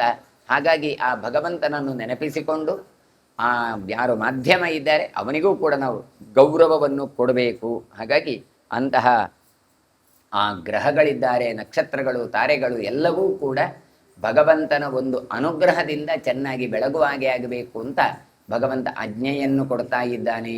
ಆಮೇಲೆ ಹೇಳ್ತಾನೆ, ಯಥಾವದಾನುಪೂರ್ವೇಣ ಮಹೇಂದ್ರ ಸಲಿಲೋ ಮಹಾನ್ ತ್ರೈಲೋಕ್ಯ ಮಾತರಃ ಸರ್ವಾಃ ಸಾಗರಂ ಯಾಂತು ಸಿಂಧವಃ. ದೇವಲೋಕೆಯಲ್ಲಿ ಇರುವಂಥದ್ದು ಗಂಗೆ. ಅಂತಹ ಗಂಗೆ ಸಮೇತವಾದಂಥ ಎಲ್ಲ ಜೀವನದಿಗಳು ಕೂಡ ಚೆನ್ನಾಗಿ ಹರಿಯುತ್ತಾ ಸಮುದ್ರವನ್ನು ಸೇರುವಂತಾಗಲಿ ಅಂತ. ಅಂದರೆ ನದಿಗಳೆಲ್ಲ ಬತ್ತಿಕೊಂಡು ಇರುವಂಥದ್ದಲ್ಲ, ಜೀವನದಿಗಳು ಅಂತ ಕರೆಯುವಂಥದ್ದು. ನಮಗೆಲ್ಲರಿಗೂ ಕೂಡ ನೀರನ್ನು ಕೊಡೋದು, ಜೀವನವನ್ನು ಕೊಡುವಂಥದ್ದು ಈ ನದಿಗಳು. ಹಾಗಾಗಿ ನದಿ ತಟದಲ್ಲಿ ನಮ್ಮ ಸಾಂಸ್ಕೃತಿಕವಾದಂತಹ ನಮ್ಮ ಒಂದು ಪರಂಪರೆ ಬೆಳಗಿದ್ದು ಅಂತಲೂ ಹೇಳ್ತಾರೆ. ಹಾಗಾಗಿ ಅಂತಹ ನದಿಗಳು ಯಥಾವದ ಆನುಪೂರ್ವೇಣ ಅಂತ ಹೇಳ್ತಾ ಇದ್ದಾರೆ. ಅದು ಪರ್ವತದಿಂದ ಇಳಿದು ಅದು ಸಮುದ್ರವನ್ನು ಸೇರುವಾಗೆ ಆಗಲಿ. ದೈತ್ಯೇಭ್ಯಸ್ತ್ಯಜ್ಯತಾಂ ಭೀತಿ. ಇನ್ನು ನೀವೆಲ್ಲ ದೇವತೆಗಳೇ ಇದ್ದೆ, ದೈತ್ಯರ ಹೆದರಿಕೆಯನ್ನು ಬಿಟ್ಟುಬಿಡಿ, ಏನು ತೊಂದರೆ ಆಗೋದಿಲ್ಲ. ಯಾಕೆ? ಚಕ್ರಧಾರಿಯಾದ ಗದಾಧಾರಿಯಾದಂಥ ನಾನಿದ್ದೇನೆ. ಹಾಗಾಗಿ ನೀವು ದೇವತೆಗಳು, ನೀವು ಭಯವನ್ನು ಬಿಟ್ಟುಬಿಡಿ. ಶಾಂತಿಂ ವ್ರಜತ ದೇವತಾ. ದೇವತೆಗಳೇ ನೀವೆಲ್ಲ ಶಾಂತಿಯನ್ನು ಪಡೆಯಿರಿ, ಮಂಗಳವನ್ನು ಪಡೆಯಿರಿ. ಸ್ವಸ್ತಿಗೋಸ್ತು ಗಮಿಷ್ಯಾಮಿ. ಸನಾತನವಾದಂತಹ ನಿಮಗೆ ಮಂಗಳ ಉಂಟಾಗಿ ಬ್ರಹ್ಮಲೋಕಂ ಸನಾತನಂ, ಸನಾತನವಾದ ಬ್ರಹ್ಮಲೋಕಕ್ಕೆ ನಾನು ತೆರಳುತ್ತೇನೆ. ಅಂದರೆ ಎಲ್ರಿಗೂ ಆಶೀರ್ವಾದಗಳನ್ನು ಮಾಡಿ ನಿಮ್ಮ ಕೆಲಸ ಮಾಡಿ ಅಂತ ಹೇಳ್ತಾ, ನೀವೇನು ಹೆದರಬೇಡಿ ಅಂತ ಅಭಯವನ್ನು ಕೊಟ್ಟು ಭಗವಂತ ತಾನು ಹೋಗ್ತಾ ಇದ್ದಾನೆ. ಸ್ವಗೃಹೇ ಸ್ವರ್ಗಲೋಕೇ ವಾ ಸಂಗ್ರಾಮೇ ವಾ ವಿಶೇಷತಃ ವಿಸ್ರಂಭೋ ನವಗಂತವ್ಯೋ ನಿತ್ಯಂ ಕ್ಷುದ್ರಾಹಿ ದಾನವಾಹ. ಆಮೇಲೆ ಹೇಳ್ತಾ ಇದ್ದಾರೆ, ಯಾವ ಕಾರಣದಿಂದಲೂ ಕೂಡ ಕ್ಷುದ್ರ ಬುದ್ಧಿಯಾದಂಥ ಅಸುರರನ್ನು ನಂಬಬೇಡಿ. ಎಂದಿಗೂ ಕೂಡ ಸ್ವರ್ಗಲೋಕದಲ್ಲಿ ಆಗಲಿ, ಮನೆಯಲ್ಲಿ ಆಗಲಿ, ವಿಶೇಷವಾದಂಥ ಯುದ್ಧದಲ್ಲಿ ಆಗಲಿ, ಎಲ್ಲ ಸಂದರ್ಭದಲ್ಲಿಯೂ ಕೂಡ ವಿಸ್ರಂಭೋ ನಾವಗಂತವ್ಯ. ದೈತ್ಯರಲ್ಲಿ ವಿಶ್ವಾಸವನ್ನು ಹೊಂದಬೇಡಿ. ಎಷ್ಟೋ ಜನ ಹೇಳೋದು, ಅಲ್ಲ ಎಲ್ಲರೂ ಇದಲ್ಲ, ಕೆಲವರು ಒಳ್ಳೆಯವರು ಇದ್ದಾರೆ ಅಂತ ಹೇಳ್ತಾರೆ. ಅವರು ಹೇಳ್ತಾರೆ, ಇಲ್ಲ ಇಲ್ಲ, ಇವರು ದೈತ್ಯರು, ಹಾಗಾಗಿ ಅವರಲ್ಲಿ ಯಾರಲ್ಲಿ ಕೂಡ ವಿಶ್ವಾಸವನ್ನು ಪಡಬೇಡಿ ಅಂತ ಹೇಳಿ. ಯಾಕೆ? ನಿತ್ಯವೂ ದಾನವರು ಕ್ಷುದ್ರ ಬುದ್ಧಿ ಉಳ್ಳವರು. ನಾವು ಹೇಳ್ತೇವಲ್ಲ, ಏನು ಚಿಲ್ಲರೆ ಬುದ್ಧಿ ಅಂತ ಹೇಳ್ತೇವಲ್ಲ, ಆ ಚಿಲ್ಲರೆ ಬುದ್ಧಿ ಅಂತ ಬಂದದ್ದು ಇಲ್ಲಿಂದೇ. ಕ್ಷುದ್ರ ಬುದ್ಧಿ ಅಂತ ಅದರದ್ದೇ ಇನ್ನೊಂದು ಅರ್ಥ. ನೋಟು ಅಲ್ಲ, ಚಿಲ್ಲರೆ ಅಂತ ಅಂದರೆ ಸ್ವಲ್ಪ ಸ್ವಲ್ಪ ಅಂತ. ಹಾಗೆ ಕ್ಷುದ್ರ ಬುದ್ಧಿ ಉಳ್ಳವರು ಅಂತ ಹೇಳ್ತಾ ಇದ್ದಾರೆ. ಛಿದ್ರೇಷು ಪ್ರಹರಿಷ್ಯಂತಿ ನೈತೇಷಾಂ ಸಂಸ್ಥಿತಿರ್ಧ್ರುವ ಸೌಮ್ಯಾನಾಂ ರುಜುಭಾವಾನಾಂ ಭವತಾಂ ಸಾರ್ಜವಾಮತಿ. ಈ ದೈತ್ಯರ ಸಹವಾಸ ಉಂಟಲ್ಲ, ಅದು ಎಂದಿಗೂ ಕೂಡ ಒಳಿತಲ್ಲ. ಈ ಸಹವಾಸ ಅದು ಎಂದಿಗೂ ಕೂಡ ಶಾಶ್ವತವಾಗಿ ಇರುವಂಥದ್ದಲ್ಲ. ಯಾವ ಸಂದರ್ಭದಲ್ಲಿ ಹೇಗೆ ಮಾಡ್ತಾರೆ ಅಂತ ಹೇಳಲಿಕ್ಕೆ ಬರೋದಿಲ್ಲ. ದೇವತೆಗಳಿಗೆ ಈ ದೈತ್ಯರು ಅನ್ಯಾಯ ಎಂದು ಯಾವ ಸಂದರ್ಭದಲ್ಲಿಯೂ ಮಾಡಬಹುದು. ಆದ್ದರಿಂದ ನೀವಾದರೂ ದೇವತೆಗಳು ಸೌಮ್ಯ ಸ್ವಭಾವದರು. ಪಾಪ ನಾವು ಹೇಳ್ತಾರೆ, ಬೆರಳು ಬಾಯಿಗಿಟ್ಟರೂ ಕಚ್ಚಲಿಕ್ಕೆ ಗೊತ್ತಿಲ್ಲ ಅಂತ. ಅಂತಹ ಸ್ವಭಾವ ಈ ದೇವತೆಗಳದ್ದು. ಅವರದ್ದು ವ್ಯಕ್ತಿತ್ವ ಹೇಗೆ? ಸೌಮ್ಯಾನಾಂ ರುಜುಭಾವಾನಾಂ. ದೇವತೆಗಳೆಲ್ಲರೂ ಸೌಮ್ಯರು. ಅವರದ್ದು ರುಜುಭಾವನ ನೇರವಾಗಿ, ಅವರಿಗೆ ನಿಮ್ಮ ಏನು ಇಂಡೈರೆಕ್ಟ್ ಆಗಿ ಮಾತಾಡುವುದು ಯಾವುದೂ ಗೊತ್ತಾಗುವುದಿಲ್ಲ. ನೇರವಾದ ನರನುಡಿ ಉಳ್ಳವರು ನೀವೆಲ್ಲ. ಹಾಗಾಗಿ ನಿಮ್ಮ ಏನೊಂದು ಮತಿ ಉಂಟಲ್ಲ, ಜ್ಞಾನವೂ ಕೂಡ ಕುಹಕವಾಗಿ ನಡೆಯೋದಿಲ್ಲ. ಆದ್ದರಿಂದ ದೈತ್ಯರು ಮಾತ್ರ ಹಾಗಲ್ಲ, ಯಾವಾಗಲೂ ಕೂಡ ಡಬ್ಬಲ್ ಗೇಮ್ ಮಾಡಿಕೊಂಡು ಕುಹಕವಾದ ಬುದ್ಧಿಯಿಂದಲೇ ಇರುವಂಥದ್ದು. ಹಾಗಾಗಿ ನೀವು ಜಾಗೃತರಾಗಿರಿ. ಅಹಂತು ದುಷ್ಟಭಾವಾನಾಂ ಯುಷ್ಮಾಸು ಸುದುರಾತ್ಮನಾಂ ಅಸಮ್ಯಗ್ ವರ್ತಮಾನಾನಾಂ ಮೋಹಂ ದಾಸ್ಯಾಮಿ ದೇವತಾ. ಹಾಗಾಗಿ ಹೇಳ್ತಾನೆ, ನಾನಾದರೂ ಉಂಟಲ್ಲ, ಈ ದುರ್ಬುದ್ಧಿ ಉಳ್ಳ ದೈತ್ಯರಿಗೆ ಉಂಟಲ್ಲ, ಅವರಿಗೆ ಯಾವಾಗಲೂ ಕೂಡ ನಾನು ಮೋಹವನ್ನೇ ಕೊಡುವವ. ಅದು ಕೂಡ ಹೇಗೆ? ಅವನು ಹೇಳ್ತಾರೆ, ದುರ್ಬುದ್ಧಿ ಉಳ್ಳವರು ಅವರು ಅಸುರರು ಏನು ಮಾಡ್ತಾರೆ, ನಿಮಗೆ ಯಾವಾಗಲೂ ಕೇಡನ್ನು ಬಯಸುವವರು, ಕೆಟ್ಟ ಚೇತನರವರು. ಹಾಗಾಗಿ ರುಜು ಮಾರ್ಗದಲ್ಲಿ ವರ್ತಿಸುವ ನಿಮಗೆ ಅವರು ಒಳ್ಳೆಯದನ್ನು ಮಾಡದೇ ಇರೋದರಿಂದ, ಅವರು ರುಜು ಮಾರ್ಗದಲ್ಲಿ ಇಲ್ಲದವರಿಗೆ ನಾನು ಮೋಹವನ್ನೇ ಕೊಡ್ತೇನೆ. ಹಾಗಾದರೆ ಯಾರಿಗಾದರೂ ಯಾಕೆ ಬುದ್ಧಿ ಹೀಗೆ ಕೊಟ್ರಪ್ಪ, ಯಾಕೆ ಇವರಿಗೆ ಗೊತ್ತಾಗೋದಿಲ್ಲ ಅಂತ ಕೇಳಿದರೆ, ಅವರವರ ಕರ್ಮವನ್ನು ಇಟ್ಟುಕೊಂಡು ಭಗವಂತ ಕೊಡ್ತಾ ಇದ್ದಾನೆ ಅಂತ ಅರ್ಥ. ಹಾಗಾದರೆ ಅವರಿಗೆ ಒಳ್ಳೆ ಬುದ್ಧಿ ಕೊಡಪ್ಪ ಅಂತ ಭಗವಂತರ ಹತ್ರ ನಾವು ಪ್ರಾರ್ಥನೆ ಮಾಡಬೇಕು. ಯದಾತು ಸುದುರಾಧೃಷಂ ದಾನವೇಭ್ಯೋ ಭಯಂ ಭವೇ ತದಾ ತಮಪಗಾಮ್ಯಾಶು ವಿಧಾತ್ಯೆ ವಸ್ತುತೋ ಭಯಂ. ಹಾಗಾಗಿ ಹೇಳ್ತಾರೆ, ನಿಮಗೆ ಸಹಿಸಲಾಗದಂಥ ಕಷ್ಟ ಬಂದಾಗ ಯಾರಿಂದ? ದಾನವರಿಂದ. ಆಗ ನಿಮಗೇನಾಗಬೇಕು? ನಾನು ಒದಗಿ ಬರ್ತೇನೆ, ನೀವು ನನ್ನನ್ನು ಪ್ರಾರ್ಥಿಸಿಕೊಳ್ಳಿ. ಅದನ್ನೇ ಹೇಳಿದರೆ, ಯದಾ ಯದಾ ಹಿ ಧರ್ಮಸ್ಯ ಗ್ಲಾನಿರ್ಭವತ ಭಾರತ. ಎಲ್ಲಿ ಧರ್ಮಕ್ಕೆ ಗ್ಲಾನಿ ಹಾನಿ ಆಗ್ತದ ಆಗ ನಾನು ಬರ್ತೇನೆ. ಆದ್ದರಿಂದ ಕೂಡಲೇ ನಿಮ್ಮ ಭಯವನ್ನು ನಾನು ಪರಿಹರಿಸ್ತೇನೆ. ತದಾ ಸಮಪಗಮ್ಯಾಶು, ಕೂಡಲೇ ಬಂದು ನಿಮಗೆ ಅನುಗ್ರಹ ಮಾಡ್ತೇನೆ. ಆದ್ದರಿಂದ ನಿಮಗೆ ನಾನು ಅಭಯವನ್ನು ಇಡ್ತಾ ಇದ್ದೇನೆ ಅಂತ ಮಹಾವಿಷ್ಣು ಹೇಳ್ತಾ ಇದ್ದಾನೆ. ವೈಶಂಪಾಯನುವಾಚ ಏವ ಮುಕ್ತ್ವಾ ಸುರಗಣಾನ್ ವಿಷ್ಣು ಸತ್ಯಪರಾಕ್ರಮಃ ಜಗಾಮ ಬ್ರಹ್ಮಣ ಸಾರ್ಧಂ ಬ್ರಹ್ಮಲೋಕಂ ಮಹಾಯಶಾಃ. ಸತ್ಯಪರಾಕ್ರಮನಾದ ಮಹಾವಿಷ್ಣು ದೇವತೆಗಳಿಗೆ ಹೀಗೆ ಹೇಳಿದ ಬಳಿಕ ತಾನು ಚತುರ್ಮುಖನನ್ನು ಕೂಡಿಕೊಂಡು ಮಹಾಕೀರ್ತಿ ಸಂಪನ್ನನಾದ ಶ್ರೀಹರಿ ಬ್ರಹ್ಮಲೋಕಕ್ಕೆ ತೆರಳಿದ. ಏತದಾಶ್ಚರ್ಯಮಭವತ್ ಸಂಗ್ರಾಮೇ ತಾರಕಾಮಯೇ ದೇವಾನಾಂಚ ಸುರಾಣಂಚ ಯನ್ಮಾಂ ತ್ವಾಂ ಪರಿಪೃಚ್ಛಸಿ. ಅವರು ಹೇಳ್ತಾ ಇದ್ದಾರೆ, ದೇವತೆಗಳಲ್ಲಿ ಮತ್ತೆ ಅಸುರರಲ್ಲಿ ಯುದ್ಧದ ಆಶ್ಚರ್ಯವಾದ ಯಾವ ಘಟನೆಗಳು ಉಂಟಲ್ಲ, ಅದೆಲ್ಲವನ್ನು ನೀನು ಪ್ರಶ್ನಿಸಿದ್ದಕ್ಕಾಗಿ ಉತ್ತರಿಸಿದ್ದೇನೆ ನಾನು ಅಂತ ಹೇಳ್ತಾ ಇದ್ದಾರೆ. ಹಾಗಾಗಿ ಇದು ನೀನು ಪ್ರಶ್ನೆ ಮಾಡಿದ್ದಿ ಹೇಗೆ ಏನು ನನಗೆ ತಿಳಿಸಬೇಕು ಅಂತ, ಈಗ ನಾನು ನಿನಗೆ ಅದನ್ನೆಲ್ಲ ತಿಳಿಸಿದ್ದೇನೆ ಅಂತ. ಆಗ ಮತ್ತೆ ಜನಮೇಜಯ ಮಾತಾಡ್ತಾ ಇದ್ದ. ಬ್ರಹ್ಮಣ ದೇವದೇವೇನ ಸಾರ್ಧಂ ಸಲಿಲ ಯೋನಿನ ಬ್ರಹ್ಮಲೋಕಂ ಗತೋ ಬ್ರಹ್ಮನ್ ವೈಕುಂಠ ಕಿಂಚಕಾರ. ಅಲ್ಲ, ನೀವು ಹೇಳಿದ್ರಲ್ಲ ಬ್ರಹ್ಮಲೋಕಕ್ಕೆ ಹೋದ್ರಿ ಅಂತ. ಆಗ ಮತ್ತೆ ಪ್ರಶ್ನೆ ಹೇಳ್ತಾ ಇದ್ದಾರೆ. ದೈತ್ಯರ ಸಂಗ್ರಾಮದ ಬಳಿಕ ಜಯವನ್ನು ಪಡೆದ ಈ ಜನಾರ್ದನ ಏನು ಮಾಡಿದ? ಚತುರ್ಮುಖನನ್ನು ಕೂಡಿಕೊಂಡು ಬ್ರಹ್ಮಲೋಕಕ್ಕೆ ತೆರಳಿದ. ಅಲ್ಲಿ ಏನಾಯಿತು? ವೈಕುಂಠ ನೆನೆಸಿದ ಶ್ರೀಹರಿ ಬ್ರಹ್ಮಲೋಕದಲ್ಲಿ ಹೋಗಿ ಏನು ಮಾಡಿದ ಅಂತ ಕೇಳ್ತಾ ಇದ್ದಾನೆ. ಕಿಮರ್ಥೇ ಚಾದಿದೇವೇನ ನೀತ ಸಲಿಲ ಯೋನಿನ ವಿಷ್ಣುರ್ದೈತ್ಯವಧೇ ವೃತ್ತೇ ದೇವೈಶ್ಚ ಕೃತ ಸತ್ಕ್ರಿಯ. ಸಲಿಲ ಯೋನಿಯಾದಂಥ ಚತುರ್ಮುಖ ಬ್ರಹ್ಮ ಅಂತ ಹೇಳ್ತಾರೆ. ಅಂದರೆ ನೀರಿನಲ್ಲಿ ಅಬ್ಜ, ಅಪ್ಪು ಅಂದರೆ ನೀರು, ನೀರಿನಲ್ಲಿ ಹುಟ್ಟುವ ಕಮಲ, ಕಮಲದಲ್ಲಿ ಹುಟ್ಟಿದವನು ಚತುರ್ಮುಖ ಬ್ರಹ್ಮ. ಆತನ ಲೋಕಕ್ಕೆ ವಿಷ್ಣುವನ್ನು ಯಾವ ಉದ್ದೇಶದಿಂದ ಕರ್ಕೊಂಡು ಹೋದ? ಹಾಗಾದರೆ ದೈತ್ಯರ ವಧೆಯನ್ನು ಪೂರೈಸಿದ ವಿಷ್ಣುವನ್ನು ಯಾಕೆ ವಿಷ್ಣುವನ್ನು ತಾನು ಕರ್ಕೊಂಡು ಹೋದ? ಆ ವಿಷ್ಣುವನ್ನು ಹೇಗೆ ಸತ್ಕರಿಸಿದ? ಬ್ರಹ್ಮಲೋಕೆ ಚ ಕಿಂ ಸ್ಥಾನಂ ಕಂಬಾ ಯೋಗಮುಪಾಸತ ಕಂಬಾವಧಾರ ದಧಾರ ನಿಯಮಂ ಭಗವಾನ್ ಭೂತಭಾವನಃ. ಅಲ್ಲ, ಬ್ರಹ್ಮಲೋಕದಲ್ಲಿ ವಿಷ್ಣುವಿಗೇನು ಕೆಲಸ? ಅದನ್ನು ಕೇಳ್ತಾ ಇದ್ದಾರೆ. ಬ್ರಹ್ಮಲೋಕದಲ್ಲಿ ವಿಷ್ಣುವಿನ ಸ್ಥಾನ ಆದರೂ ಏನು? ಹಾಗಾದರೆ ಭಗವಂತ ಯಾವ ಯೋಗವನ್ನು ಉಪಾಸನೆ ಮಾಡ್ತಾನೆ? ಭೂತಭವ್ಯನಾದಂತಹ ಷಡ್ಗುಣೈಶ್ವರ್ಯ ಸಂಪನ್ನನಾದ ಭಗವಂತ ಯಾವ ನಿಯಮವನ್ನು ತಾನು ಅನುಷ್ಠಾನವನ್ನು ಮಾಡ್ತಾನೆ, ಏನು ಮಾಡ್ತಾನೆ ಬ್ರಹ್ಮಲೋಕಕ್ಕೆಲ್ಲ ಹೋಗಿ ಅಂತ ಪ್ರಶ್ನಿಸ್ತಾ ಇದ್ದಾರೆ. ಕಥಂ ತಸ್ಯಾಸ್ತತತ್ರ ವಿಶ್ವಂ ಜಗದಿದಂ ಮಹತ್ ಶ್ರಿಯಮಾಪ್ನೋತಿ ವಿಪುಲಾಂ ಸುರಾಸುರ ನರಾರ್ಚಿತಾಂ. ಇನ್ನು ಮಹತ್ತತ್ವದಿಂದ ಕೂಡಿದಂತಹ ಈ ಚತುರ್ಮುಖ ಬ್ರಹ್ಮ ಸಮಗ್ರ ಜಗತ್ತಿನಲ್ಲಿ ಹೇಗೆ ಆಶ್ರಯವನ್ನು ಪಡೆದಿದ್ದಾನೆ? ದೇವತೆಗಳಿಂದ ಅರ್ಚಿಸಲ್ಪಟ್ಟಂತಹ ಈ ಬ್ರಹ್ಮಾಂಡ ಎಂಬಂಥ ಒಂದು ಸಂಪತ್ತನ್ನು ಹೇಗೆ ಪಡೆದ? ಅದೇನು ಚಿಕ್ಕ ಸ್ಥಾನವೇನೋ? ಇಡೀ ಬ್ರಹ್ಮಾಂಡವನ್ನೇ ಪಡ್ಕೊಂಡಿದ್ದಾನೆ ಈ ಬ್ರಹ್ಮ. ಅದೆಲ್ಲ ಹೇಗೆ ಅವನಿಗೆ ದೊರಕಿತು? ಕಥಂ ಸ್ವಪತಿ ಘರ್ಮಾಂತೆ ಬುದ್ಧತೆ ಚಾಂಬುದಕ್ಷಯೇ ಕಥಂಚ ಬ್ರಹ್ಮಲೋಕಸ್ಥೋ ಧುರಂ ವಹತಿ ಲೌಕಿಕೀ. ಇನ್ನು ಭಗವಂತನ ಬಗ್ಗೆ ಪ್ರಶ್ನಿಸ್ತಾ ಇದ್ದಾರೆ. ಪ್ರಳಯ ಕಾಲದಲ್ಲಿ ಭಗವಂತ ಹೇಗೆ ಮಲಗಿದ್ದಾನೆ? ಯಾಕೆ ಕೇಳಿದರೆ, ಪ್ರಳಯ ಕಾಲದಲ್ಲಿ ಇದ್ದುಕೊಂಡು ಏನು ಮಾಡಿದ್ದು ದೇವರು? ಸುಮ್ಮನೆ ಮಲಗಿದ್ದ, ಅಷ್ಟು ಕಾಲ ನಿದ್ದೆಯೇ ಮಾಡಿದ್ದ. ಯಾವ ಕ್ರಮದಲ್ಲಿ ಬ್ರಹ್ಮಲೋಕನಾದ ಭಗವಂತ 14 ಲೋಕವನ್ನು ಧಾರಣೆ ಮಾಡಿದವನಾದ. ಹಾಗಾದರೆ ಪ್ರಳಯ ಕಾಲದಲ್ಲಿ ಏನು ಮಾಡಿದ? ಬ್ರಹ್ಮಲೋಕನನ್ನು ಹೇಗೆ ಮಾಡ್ತಾ ಇದ್ದಾನೆ? 14 ಲೋಕವನ್ನು ಹೇಗೆ ಧಾರಣೆ ಮಾಡಿದ್ದಾನೆ? ಇದೆಲ್ಲವನ್ನು ಕೂಡ, ಅದು ಮಾತ್ರ ಅಲ್ಲ, 1-2 ಗ್ರಾಮವನ್ನು ಊರನ್ನು ನೋಡಲಿಕ್ಕೆ ನಮಗೆ ಕಷ್ಟ.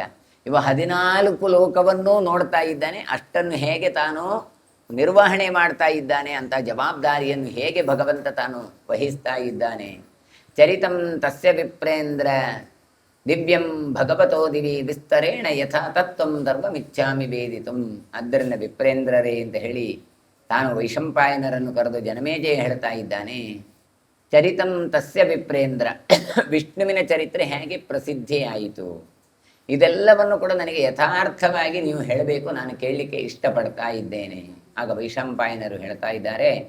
ಶೃಣುರ್ ನಾರಾಯಣಸ್ಯಾದೌ ಪ್ರವೃತ್ತಿಂ ವಿಸ್ತರೇಣ ವೈ ಬ್ರಹ್ಮಲೋಕಂ ಯಥಾರುಡೋ ಬ್ರಹ್ಮಣ ಸಹ ಮೋದತೆ.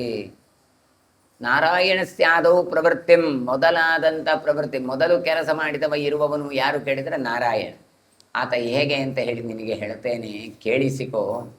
ಬ್ರಹ್ಮಲೋಕವನ್ನು ಅಲಂಕರಿಸಿದ ವಿಷ್ಣು ಚತುರ್ಮುಖನ ಬಳಿಗೆ ಹೋಗಿ ಏನು ಮಾಡಿದ, ಅಲ್ಲಿ ಏನು ಕ್ರೀಡೆ ಮಾಡಿದ, ಎಲ್ಲವನ್ನು ನಾನು ನಿನಗೆ ವಿವರಿಸ್ತೇನೆ. ಅಂದರೆ ನೀನು ಅದು ಕೊಡು ಇದು ಹೇಳುವಾಗ ಆಯ್ತು ಮಾರೆ ಹೇಳ್ತೇನೆ ಅಂತ ಒಂದು ಹೇಳಿ ಆಮೇಲೆ ವಿಸ್ತಾರವನ್ನು ಮಾಡ್ತಾನೆ. ಇಲ್ಲದಿದ್ದರೆ ಕೆಲವು ಸಲ ಏನಾಗತ್ತೆ ಕೇಳಿದರೆ, ಇವ ನೇರವಾಗಿ ಹೇಳ್ತಾ ಹೊರಡ್ತಾನೆ, ಏನು ಹೇಳ್ತಾನೆ ಅಂತ ಗೊತ್ತಾಗುವುದಿಲ್ಲ.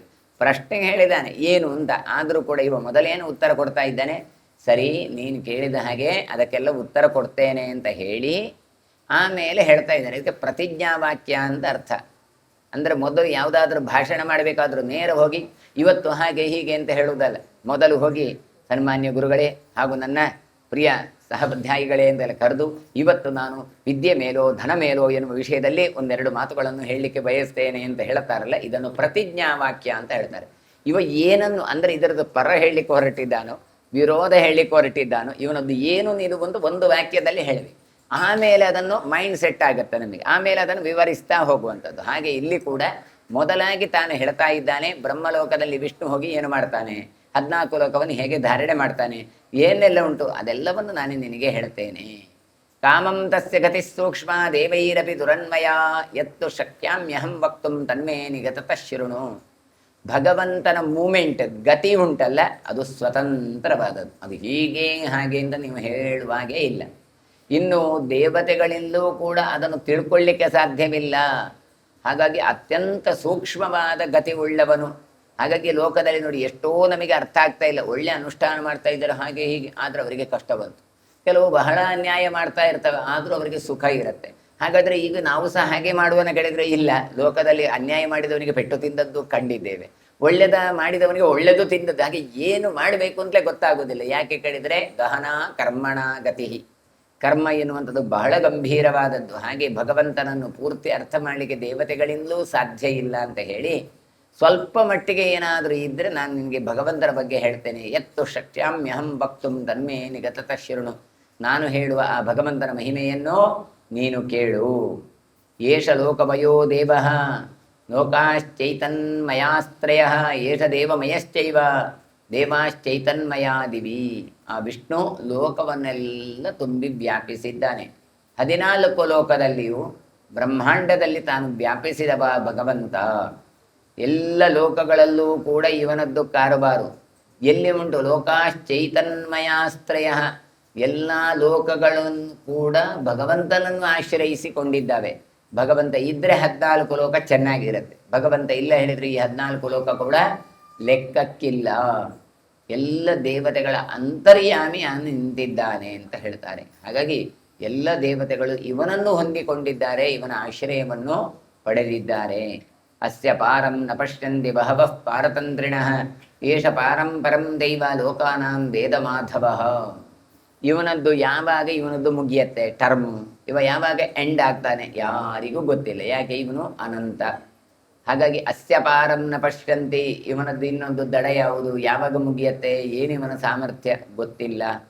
ಎಲ್ಲರೂ ಕೂಡ ಇವನ ಮುಂದೆ ಪರತಂತ್ರರು. ಭಗವಂತ ಒಬ್ಬನೇ ಸ್ವತಂತ್ರನಾಗಿದ್ದು ಎಲ್ಲರೂ ಕೂಡ ಭಗವಂತನ ಎದುರುಗಡೆಯಿಂದ ಪರತಂತ್ರರೇ ಆಗಿದ್ದಾರೆ. ಇವನನ್ನು ಹೇಳ್ತಾರೆ ಶ್ರೇಷ್ಠವಾದ ಒಂದು ದಡ. ನಾವು ಏನಾದರೂ ಈಚಿತ ಹೋದ್ರೆ ಎಲ್ಲಿಯಾದರೂ ಮುಟ್ಟಿದ್ರೆ ಹಬ್ಬ ದಡ ಸೇರಿದೆವು ಅಂತ ಆಗತ್ತೆ. ಆ ದಡ ಯಾರು ಕೇಳಿದ್ರೆ ಭಗವಂತ. ಹಾಗಾಗಿ ಭಗವಂತ ಸಿಕ್ಕುವವರೆಗೂ ಕೂಡ ನಾವು ಸಂಸಾರದಲ್ಲಿ ತೇಲಾಡ್ತಾನೇ ಇರ್ತೇವೆ ಅಂತ ಹೇಳ್ತಾರೆ. ಹಾಗಾಗಿ ಮಾಧವ ಸಮಸ್ತ ಲೋಕವನ್ನು ಕೂಡ ಬಲ್ಲವನು. ಮಾಧವ, ಮಾ ಅಂದರೆ ಲಕ್ಷ್ಮೀ, ಲಕ್ಷ್ಮೀಪತಿಯಾಗಿದ್ದಾನೆ. ಹಾಗಾಗಿ ಅಂತಹ ಭಗವಂತ ಅವನು ಮಹಾವಿಷ್ಣು ಅಂತ ಹೇಳಿ, ಅಸ್ಯ ದೇವಾವಿಕಾರಸ್ಯ ಮಾರ್ಗಿತವ್ಯಸ್ಯ ದೈವತೈ ಶೃಣುವೈ ಯತ್ತದಾವೃತ್ತಂ ಬ್ರಹ್ಮಲೋಕೆ ಪುರಾತನಂ. ದೇವತೆಗಳಿಗೂ ಕೂಡ ಅನ್ವೇಷಣೆ ಮಾಡಲಿಕ್ಕೆ ಪೂರ್ತಿ ತಿಳ್ಕೊಳ್ಳಿಕ್ಕೆ ಸಾಧ್ಯ ಇಲ್ಲ. ಅಂತಹ ಇವನು ವಿಷ್ಣುವಿನ ಮಹಿಮೆಯನ್ನು ನಾನು ನಿನಗೆ ತಿಳಿಸ್ತಾ ಇದ್ದೇನೆ. ಎಲ್ಲಿ ಹೇಗೆ ಬ್ರಹ್ಮಲೋಕದಲ್ಲಿ ಇವನದ್ದು ಕಾರುಬಾರ ಆಯಿತು, ಇವನು ಹೇಗೆ ಇದ್ದಾನೆ ಅಂತ ಎಲ್ಲ ವಿಚಾರವನ್ನು ನಿನಗೆ ನಾನು ತಿಳಿಸ್ತೇನೆ. ಸಗತ್ವಾ ಬ್ರಹ್ಮಣೋ ಲೋಕಂ ದೃಷ್ಟ್ವಾ ಪೈತಾಮಹಂ ಪರಂ ಬವಂದೇ ಚಾಂದ್ರಿಷೀನ್ ಸರ್ವಾನ್ ವಿಷ್ಣುರಾರ್ಷೇಣ ಕರ್ಮಣ. ವಿಷ್ಣು ಏನು ಮಾಡ್ತಾನೆ ಹೇಳಿದರೆ ಬ್ರಹ್ಮಲೋಕಕ್ಕೆ ತೆರಳಿದ. ಅಲ್ಲಿ ಪಿತಾಮಹನೆನಿಸಿದಂತಹ ಬ್ರಹ್ಮನ ಒಂದು ಪದವಿಯನ್ನು, ಸ್ಥಾನವನ್ನು ಕಾಣುತ್ತಾನೆ. ವಿಷ್ಣು ಏನು ಮಾಡ್ತಾನೆ, ಅಪಕರ್ಷಣ ವಿಧಿಯಿಂದ ಅಲ್ಲಿರುವ ಎಲ್ಲ ಋಷಿಗಳನ್ನು ನಮಸ್ಕರಿಸಿದ.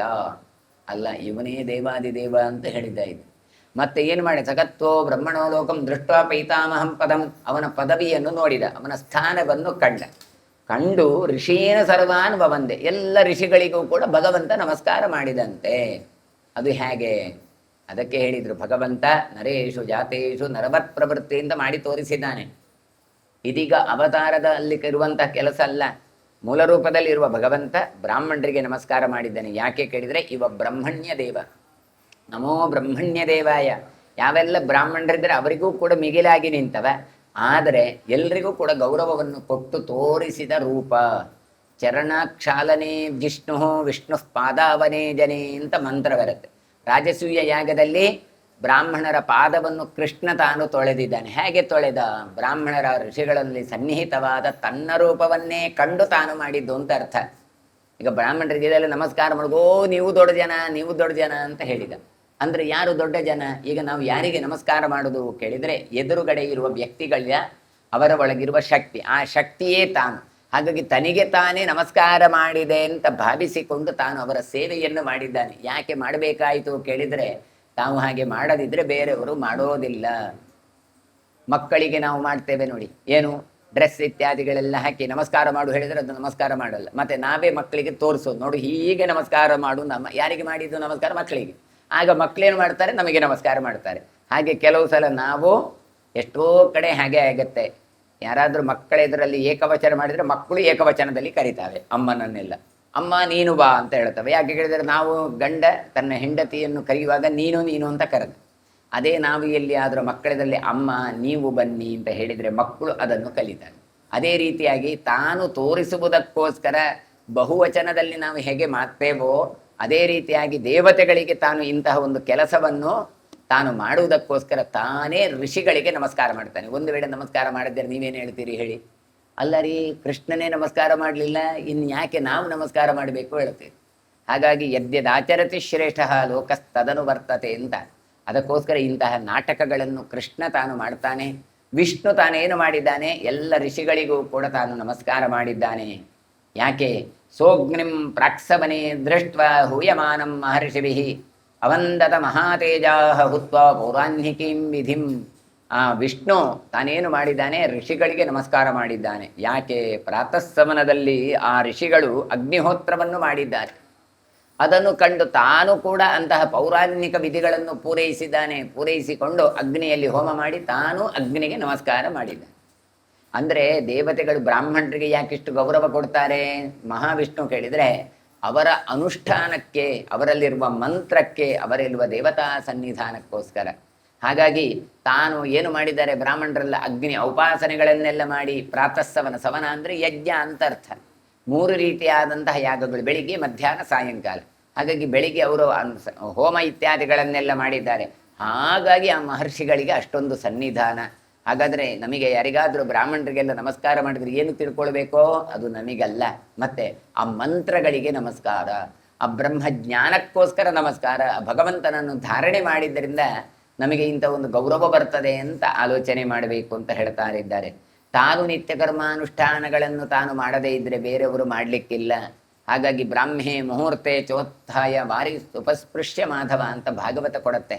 ಅಂದರೆ ಬ್ರಾಹ್ಮಿ ಮುಹೂರ್ತದಲ್ಲಿ ಎದ್ದು ಮೊದಲು ತಾನು ಸ್ನಾನ ಮಾಡ್ತಾನಂತೆ. ಅದಕ್ಕೆ ಒಳ್ಳೆಯದು ಏನು ಕೇಳಿದ್ರೆ, ತಲೆ ನಾರದರು ಬಂದರಂತೆ. ನಾರದರು ಕೃಷ್ಣ ಹೇಗೆ ಗೃಹಸ್ಥಾಶ್ರಮವನ್ನು ನಿಭಾಯಿಸ್ತಾನೆ ಅಂತ ನೋಡ್ತಾರೆ.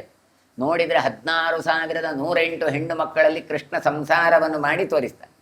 ಯಾಕೆ ಮಾಡಿದ್ದು ಕೇಳಿದರೆ, ಅವನು ಮಾಡೆಲ್ ನೋಡಿ. ನಮಗೆ ಒಂದು ಹೆಣ್ಣನ್ನು ಮೇಂಟೈನ್ ಮಾಡಲಿಕ್ಕೆ ಆಗೋದಿಲ್ಲ. 16,108 ಮೇಂಟೈನ್ ಮಾಡಿದ್ದಕ್ಕೆ ಅವನು ದೇವರು. ಅಷ್ಟು ಜನರಲ್ಲಿ ಒಂದು ಕಡೆ ಹೋದರೆ ತಾನು ಜಪ ಮಾಡ್ತಾ ಇದ್ದಾನಂತೆ. ಅಲ್ಲಿಂದ ಹೊರಟು ಇನ್ನೊಬ್ಬಳ ಮನೆಗೆ ಹೋದರೆ ಅಲ್ಲಿ ಮಕ್ಕಳಿಗೆ ಪಾಠ ಹೇಳ್ತಾ ಇದ್ದಾನೆ.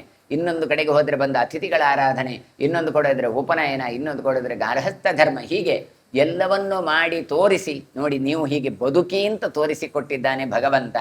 ಹಾಗಾಗಿ ಈತನು ಕೂಡ ಅಂತಹ ಸತ್ಯಲೋಕಕ್ಕೆಲ್ಲ ತೆರಳಿ ಹೇಗೆ ತಾನು ಗೌರವ ಕೊಡಬೇಕು ಎನ್ನುವಂಥದ್ದನ್ನು ತೋರಿಸಿಕೊಡ್ತಾ ಇದ್ದಾನೆ. ಸದರ್ಶ ಮುಖೇಶ್ವಾಜ್ಯೈ ಯುಜ್ಯಮಾನಂ ಮಹರ್ಷಿಭಿ ಭಾಗಂ ಯಾಜ್ಞಮಶ್ನಾನಂ ಸ್ವದೇಹಂ ಅಪರಂ ಸ್ಥಿತಂ. ಮಹರ್ಷಿಗಳಿಂದ ಯಜ್ಞಗಳಿಂದ ಹೋಮಿಸಲು ಪಡುವಂತಹ ಈ ಭಗವಂತ, ಇವನನ್ನೇ ಹೋಮ ಮಾಡೋದು, ಇವನನ್ನೇ ಪೂಜೆ ಮಾಡೋದು, ಅದನ್ನು ನೋಡಿದ್ಯಾರು ಕೇಳಿದರೆ ಇವನೇ ಹುಟ್ಟು ಕಟ್ಟದ್ದು ಅಂತ ಹೇಳ್ತಾನೆ. ಎಲ್ಲಿ? ಭಗವಂತ ಬ್ರಹ್ಮನ ಪಟ್ಟಣದಲ್ಲಿ ತಾನು ಕಾಣ್ತಾ ಇದ್ದಾನೆ. ತನ್ನದೇ ಆದ ಮತ್ತೊಂದು ರೂಪದಿಂದ ಅಗ್ನಿಯಲ್ಲಿ ಸನ್ನಿಹಿತನಾದಂಥ ಯಜ್ಞದ ಮೂಲಕ ಋಷಿಗಳು ಅರ್ಪಿಸ ಆಹಾರವನ್ನು ಸ್ವೀಕರಿಸುತ್ತಿರುವ ವಿಷ್ಣುವನ್ನು ವಿಷ್ಣುವೇ ಕಂಡ. ನೋಡಿ, ಒಳ್ಳೆಯದಲ್ವ?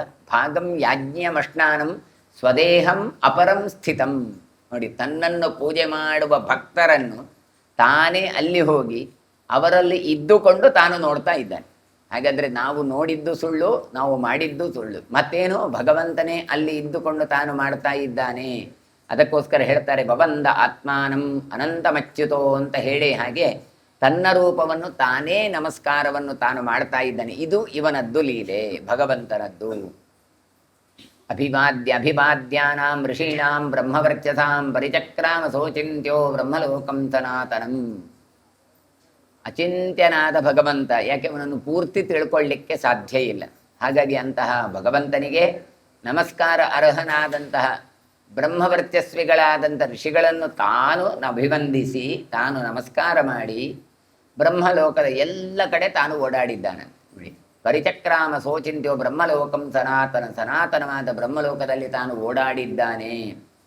ಸದದರ್ಶೋಚ್ಛ್ರಿತಾನ್ ಯೋಪಾಂಶ್ಚಶಾಲಾಗ್ರ ವಿಭೂಷಿತಾನ್ ಮಖೇಶು ಚ ಬ್ರಹ್ಮರ್ಷಿಭಿ ಶತಶಃ ಕೃತಲಕ್ಷಣಾನ್. ಅಲ್ಲಿ ವಿಷ್ಣು ಏನು ಮಾಡಿದ್ದಾನೆ ಗೊತ್ತಾ? ಎತ್ತರದ ಮೇಲ್ಭಾಗದಲ್ಲಿ ಒಂದು ಅಲಂಕೃತವಾದ ಯೂಪಾಂಶ್ಚಶಾಲಾಗ್ರ ವಿಭೂಷಿತಾನ್, ಬಳೆಗಳಿಂದ ಅಲಂಕಾರ ಮಾಡುವಂತಹ ಒಂದು ಶ್ರೇಷ್ಠವಾದ ವೇದಿಕೆ, ಯಜ್ಞ ವೇದಿಕೆ, ಅದರಲ್ಲಿ ತಾನು ನಿಂತಿದ್ದಾನೆ. ಆ ಯಜ್ಞದಲ್ಲಿ ಹೇಗಿದೆ ಅಂತ ಕಡೆ ಸಲಕ್ಷಣ ಭರಿತವಾದಂಥ 106 ಯೂಪಗಳನ್ನು ಯಜ್ಞದಲ್ಲಿ ಕಂಡಿದ್ದಾನೆ. ಯಜ್ಞ ಮಾಡಿದವನು ಭಗವಂತೆ. ಹಾಗಾಗಿ ಯಜ್ಞಕೃತ್ ಯಜ್ಞಭೃತ್ ಎಲ್ಲವೂ ಇವನೇ. ಏನು ಮಾಡಿದ್ದಾನೆ? ಆ ಮಖದವನ್ನು ನೋಡಿ, ಮಖ ಅಂದರೆ ಬೇರೆ, ಮುಖ ಅಂದರೆ ಬೇರೆ. ಮುಖ ಅಂದರೆ ನಮ್ಮ ಫೇಸ್ ಅಂತ ಅರ್ಥ, ಮಖ ಅಂದರೆ ಯಜ್ಞ ಅಂತ ಅರ್ಥ. ಮ ಮತ್ತು ಮು ಇಷ್ಟೇ ವ್ಯತ್ಯಾಸ. ಅಂತ ಯಜ್ಞದಲ್ಲಿ ಅನೇಕ ಯೂಪಗಳನ್ನು ನೋಡಿದ್ದಾನೆ. ಅಂದರೆ ಯಜ್ಞದಲ್ಲಿ ಆಹುತಿಗಳನ್ನು ಕೊಡ್ಲಿಕ್ಕೆ ಇರುವಂಥದ್ದನ್ನು ಕಟ್ಟುವಂತಹ ಒಂದು ಕಂಬ ಉಂಟಲ್ಲ, ಅದನ್ನು ನೋಡಿದೆ. ಅಂದರೆ ಆ ಕಂಬಗಳೇ ಅಷ್ಟು ಉಂಟು ಕೇಳಿದ್ರೆ ಎಷ್ಟು ಯಜ್ಞಯಾಗಾದಿಗಳು ನಡೆದಿದೆ ಅಂತ ನೋಡಿ, ಎಷ್ಟು ಕಾಲದಿಂದ ನಡೆದಿದೆ ಅಂತ ನೋಡಿ. ಹಾಗಾಗಿ ಬ್ರಹ್ಮಲೋಕದಲ್ಲಿಯೂ ಕೂಡ ಇಂಥ ನಿರಂತರವಾದಂಥ ಕರ್ಮಗಳು ನಡೀತಾ ಇರ್ತದೆ. ಆಜ್ಯ ಭೂಮಂ ಸಮಾಘ್ರಾಯ ಶೃಣ್ವನ್ ವೇದಾನ್ ದ್ವಿಜೇರಿತಾನ್ ಯಜ್ಞೈರಿಜ್ಯಂತಮಾತ್ಮಾನಂ ಪಶ್ಯಂತ್ಯಸ್ತತ್ರ ಚಚಾರಃ. ಆ ಯಜ್ಞದಲ್ಲಿ ಆಹುತಿಯನ್ನು ಕೊಡ್ತಾ ಇದ್ದಾರೆ. ಎಂತಹ ಧೂಮ ಬರ್ತಾ ಉಂಟು ಕೇಳಿದರೆ, ತುಪ್ಪವನ್ನು ಹಾಕುವ ಆಹುತಿಗಳಿಂದ ಪರಿಮಳ ಬರ್ತಾ ಉಂಟು. ಆಜ್ಯ ಧೂಮಂ ಸಮಾಘ್ರಾಯ, ಆ ಪರಿಮಳವನ್ನು ಭಗವಂತ ತಾನು ಸ್ವೀಕಾರ ಮಾಡಿದ್ದಾನೆ. ಆ ಯಜ್ಞದಲ್ಲಿ ವೇದ ಮಂತ್ರಗಳನ್ನೆಲ್ಲ ಹೇಳ್ತಾ ಇದ್ದಾರೆ ಬ್ರಾಹ್ಮಣರು, ತಾನೇ ಮುಖ್ಯವಾಗಿ ಕೇಳ್ತಾ ಇದ್ದಾನೆ.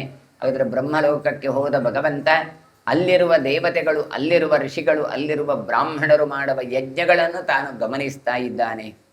ಯಜ್ಞಗಳಿಂದ ಹೋಮ ಮಾಡುವಾಗ ಆ ಸತ್ಯಲೋಕದಲ್ಲಿ ತನ್ನದೇ ಇನ್ನೊಂದು ರೂಪವನ್ನು ತಾನು ಕಾಣ್ತಾ ಇದ್ದಾನೆ. ಯಜ್ಞದಲ್ಲಿ ದೇವತೆಗಳಿಗೆ ಕಾಣಿಸಿಕೊಳ್ತಾ ಇದ್ದಾನೆ ವಿಷ್ಣು. ಅದನ್ನು ಯಾರು ನೋಡ್ತಾ ಇದ್ದಾರೆ? ವಿಷ್ಣುವೇ ನೋಡ್ತಾ ಇದ್ದಾರೆ. ಅದೆಲ್ಲ ಹೇಗೆ ಇರಬಹುದು ಅಂತ ಕೇಳಿದರೆ, ಸಾಮಾನ್ಯವಾಗಿ ಮಿರರ್ ಇಮೇಜ್, ಎಲ್ಲಾದರೂ ಕನ್ನಡಿಯೆಲ್ಲ ಸುತ್ತಿಟ್ರೆ ನಮ್ಮ ರೂಪವನ್ನು ನಾವೇ ನೋಡ್ತೇವೋ ಇದು. ಹಾಗೇ ರೀತಿಯಾಗಿ ಭಗವಂತ ತಾನು ಕಾಣ್ತಾನೆ. ಯಜ್ಞೈ ಇಜ್ಯಂತ ಆತ್ಮಾನಂ ಪಶ್ಯಂ ತತ್ರ ಚಚಾರಃ. ತನ್ನ ರೂಪವನ್ನೇ ಕಾಣ್ತಾ ಕಾಣ್ತಾ ಸತ್ಯಲೋಕದಲ್ಲಿ ತಾನು ಎಲ್ಲ ಕಡೆ ಸಂಚರಿಸ್ತಾ ಇದ್ದಾನೆ. ತಮೋಚುರ್ ಋಷಯೋ ದೇವಾ ಸದಸ್ಯಾ ಸದಸಿ ಸ್ಥಿತಾ ಅರ್ಘ್ಯೋದ್ಯೋತಕರಾ ಸರ್ವೇ ಪವಿತ್ರಾಂತರಿನಾನನಾಹ.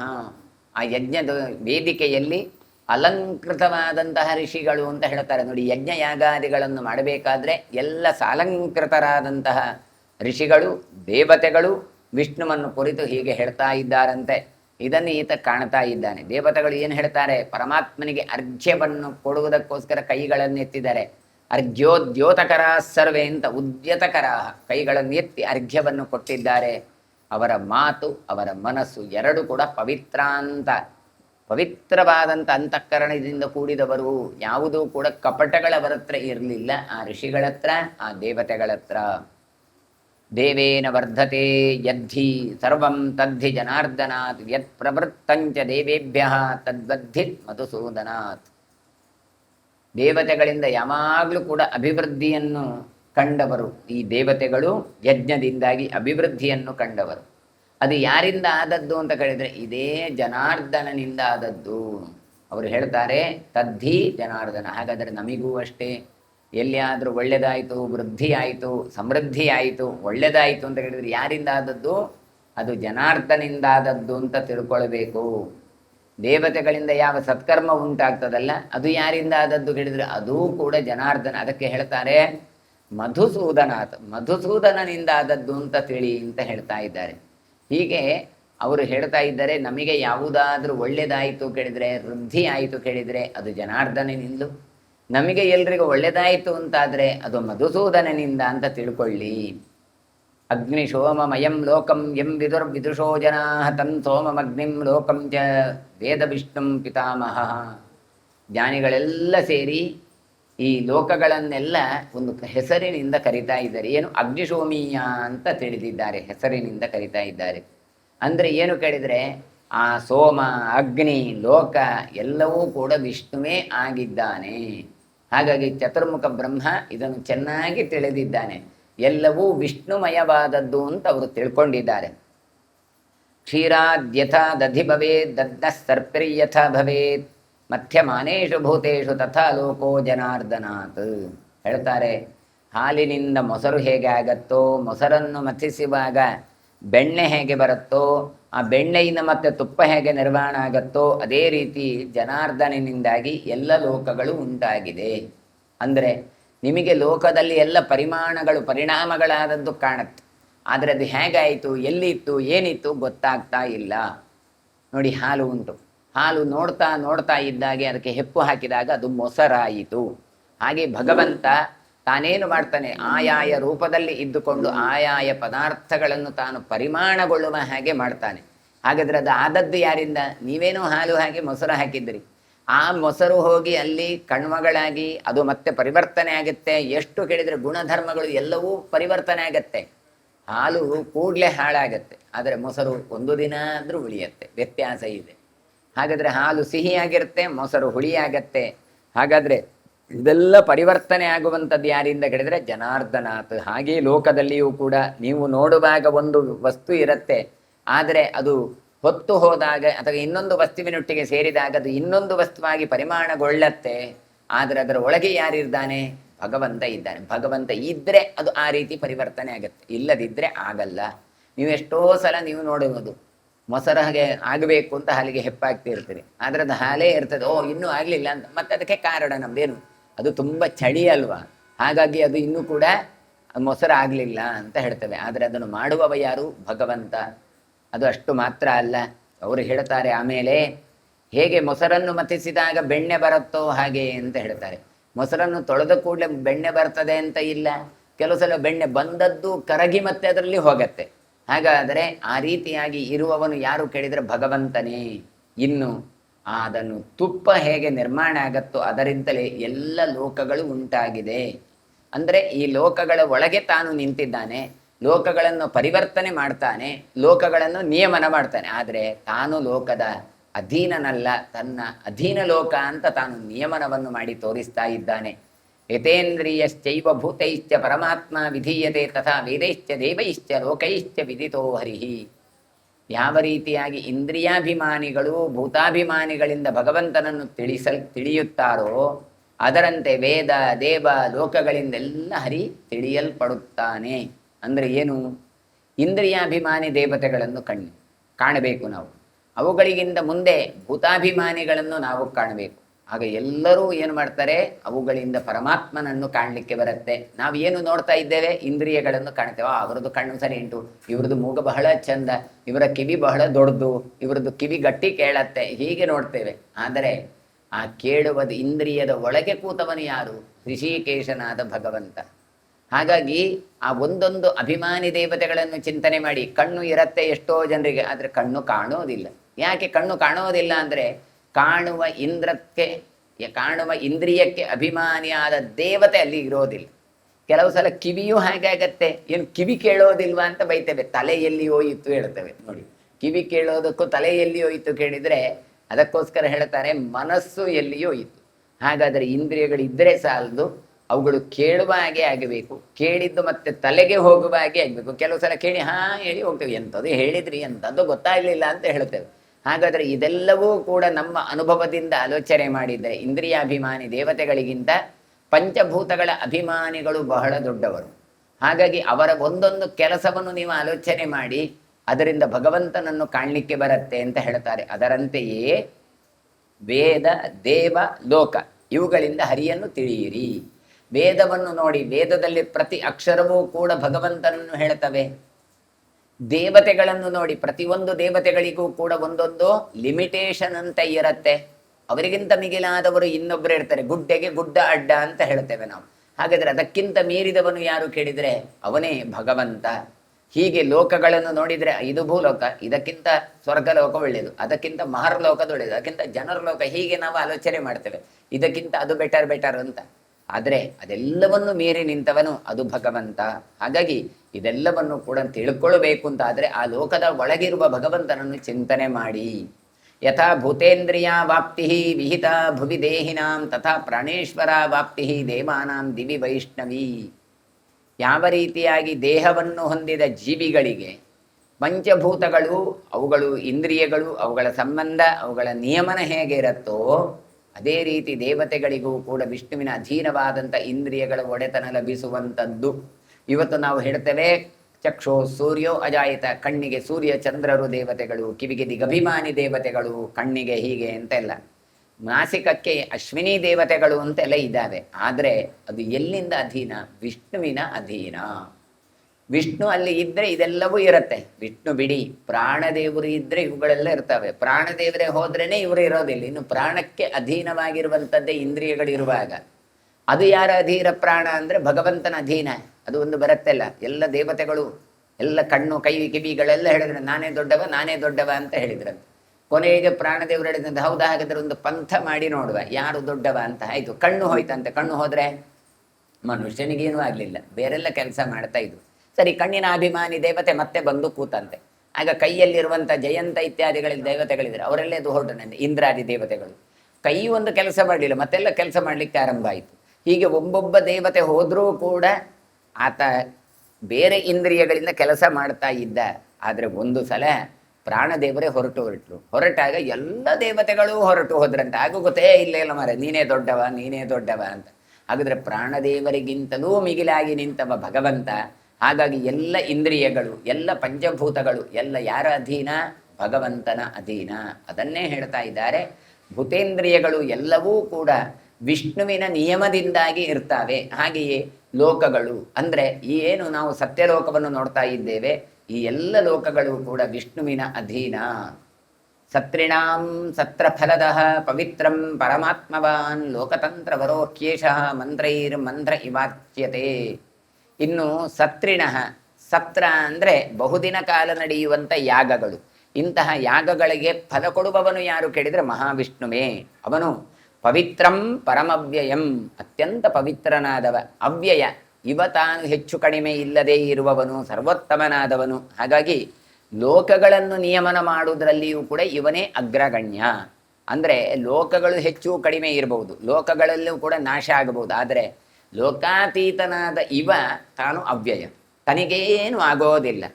ಈ ಎಷ್ಟೋ ಜನ ಹೇಳೋದುಂಟು, ಎಲ್ಲ ವಸ್ತುಗಳನ್ನು ಪ್ರವೇಶ ಮಾಡಿದ್ದಾನೆ ಬಿಭರ್ತಿ ಅವ್ಯಯ ಈಶ್ವರ ಅಂತ ಹೇಳಿದರೆ, ಹಾಗಾದರೆ ಮನೆ ಸುಟ್ಟರೆ ದೇವರು ಸುಡಬೇಕಲ್ವ, ದೇವಸ್ಥಾನ ಸುಟ್ಟರೆ ದೇವರು ಸುಟ್ಟೋಗಬೇಕಲ್ಲ ಅಂತ. ದೇವಸ್ಥಾನ ಸುಟ್ಟರೆ ದೇವರ ವಿಗ್ರಹ ಸುಡಬೇದೆ ಹೊರತು ದೇವರು ಸುಡೋದಿಲ್ಲ.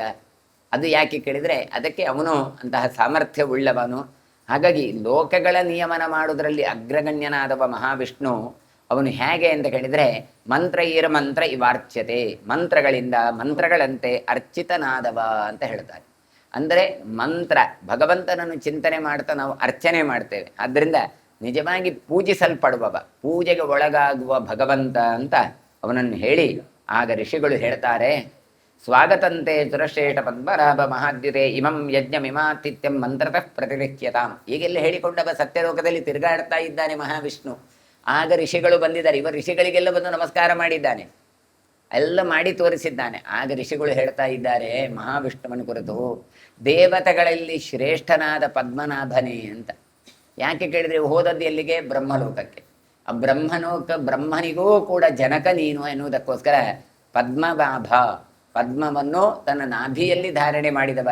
ನಮಗೆ ಈ ಲೋಕದವರಿಗೆಲ್ಲ ದೊಡ್ಡವ ಯಾರು ಕೇಳಿದರೆ ಬ್ರಹ್ಮ, ಈ ಚತುರ್ಮುಖ ಬ್ರಹ್ಮ ಅಂತ ನಾವು ಇಷ್ಟವರಿಗೆ ಆರಾಧನೆ ಮಾಡ್ತಾ ಇದ್ದೇವೆ. ಆದರೆ ನೀನು ಹಾಗಲ್ಲ, ಪದ್ಮನಾಭ ಮಹಾದ್ಯುತೆ, ಅವನಿಗೂ ಮಿಗಿಲಾದಂತಹ ನೀನು ಮಹಾಕಾಂತಿ ಸಂಪನ್ನನಾದವ, ನಿನಗೆ ಸ್ವಾಗತ ಅಂತ ಹೇಳ್ತಾ ಇದ್ದಾರೆ. ಅವರು ಏನು ಮಾಡ್ತಾ ಇದ್ದಾರೆ? ಬ್ರಹ್ಮಲೋಕದಲ್ಲಿ ಈ ಋಷಿಗಳೆಲ್ಲ ಸವನಗಳನ್ನು, ಸತ್ರಗಳನ್ನು, ಯಾಗಗಳನ್ನು ಮಾಡ್ತಾ ಇದ್ದಾರೆ. ಹಾಗಾಗಿ ಅವರು ಹೇಳ್ತಾ ಇದ್ದಾರೆ, ನಾವು ಯಜ್ಞದ ಮೂಲಕ ಕೊಡುವ ಯಾಮ ಆಹುತಿ ಉಂಟಲ್ಲ, ಅದೆಲ್ಲವನ್ನು ಕೂಡ ನೀವು ಸ್ವೀಕರಿಸಿ, ನಮ್ಮ ಆತಿಥ್ಯವನ್ನು ಸ್ವೀಕರಿಸಿ ಅಂತ ಹೇಳ್ತಾ ಇದ್ದಾರೆ. ಇಮಂ ಯಾಜ್ಞೀಯಮಾತಿಥ್ಯಂ ಮಂತ್ರತಃ ಪ್ರತಿಗೃಹ್ಯತಾಂ. ನಾವು ಮಂತ್ರ ಪುರಸ್ಸರವಾಗಿ ಕೊಡ್ತಾ ಇದ್ದೇವೆ, ನೀವು ಅದೇನು ಮಾಡಿ ಸ್ವೀಕಾರ ಮಾಡಿ. ನೋಡಿ, ಇದು ಪ್ರಧಾನ. ಹೋಮ ಹವನ ಮಾಡಬೇಕಾದ್ರೆ ಕೊಡುವ ಆಹುತಿ ಭಗವಂತನಿಗೆ ಎನ್ನುವ ಚಿಂತನೆ.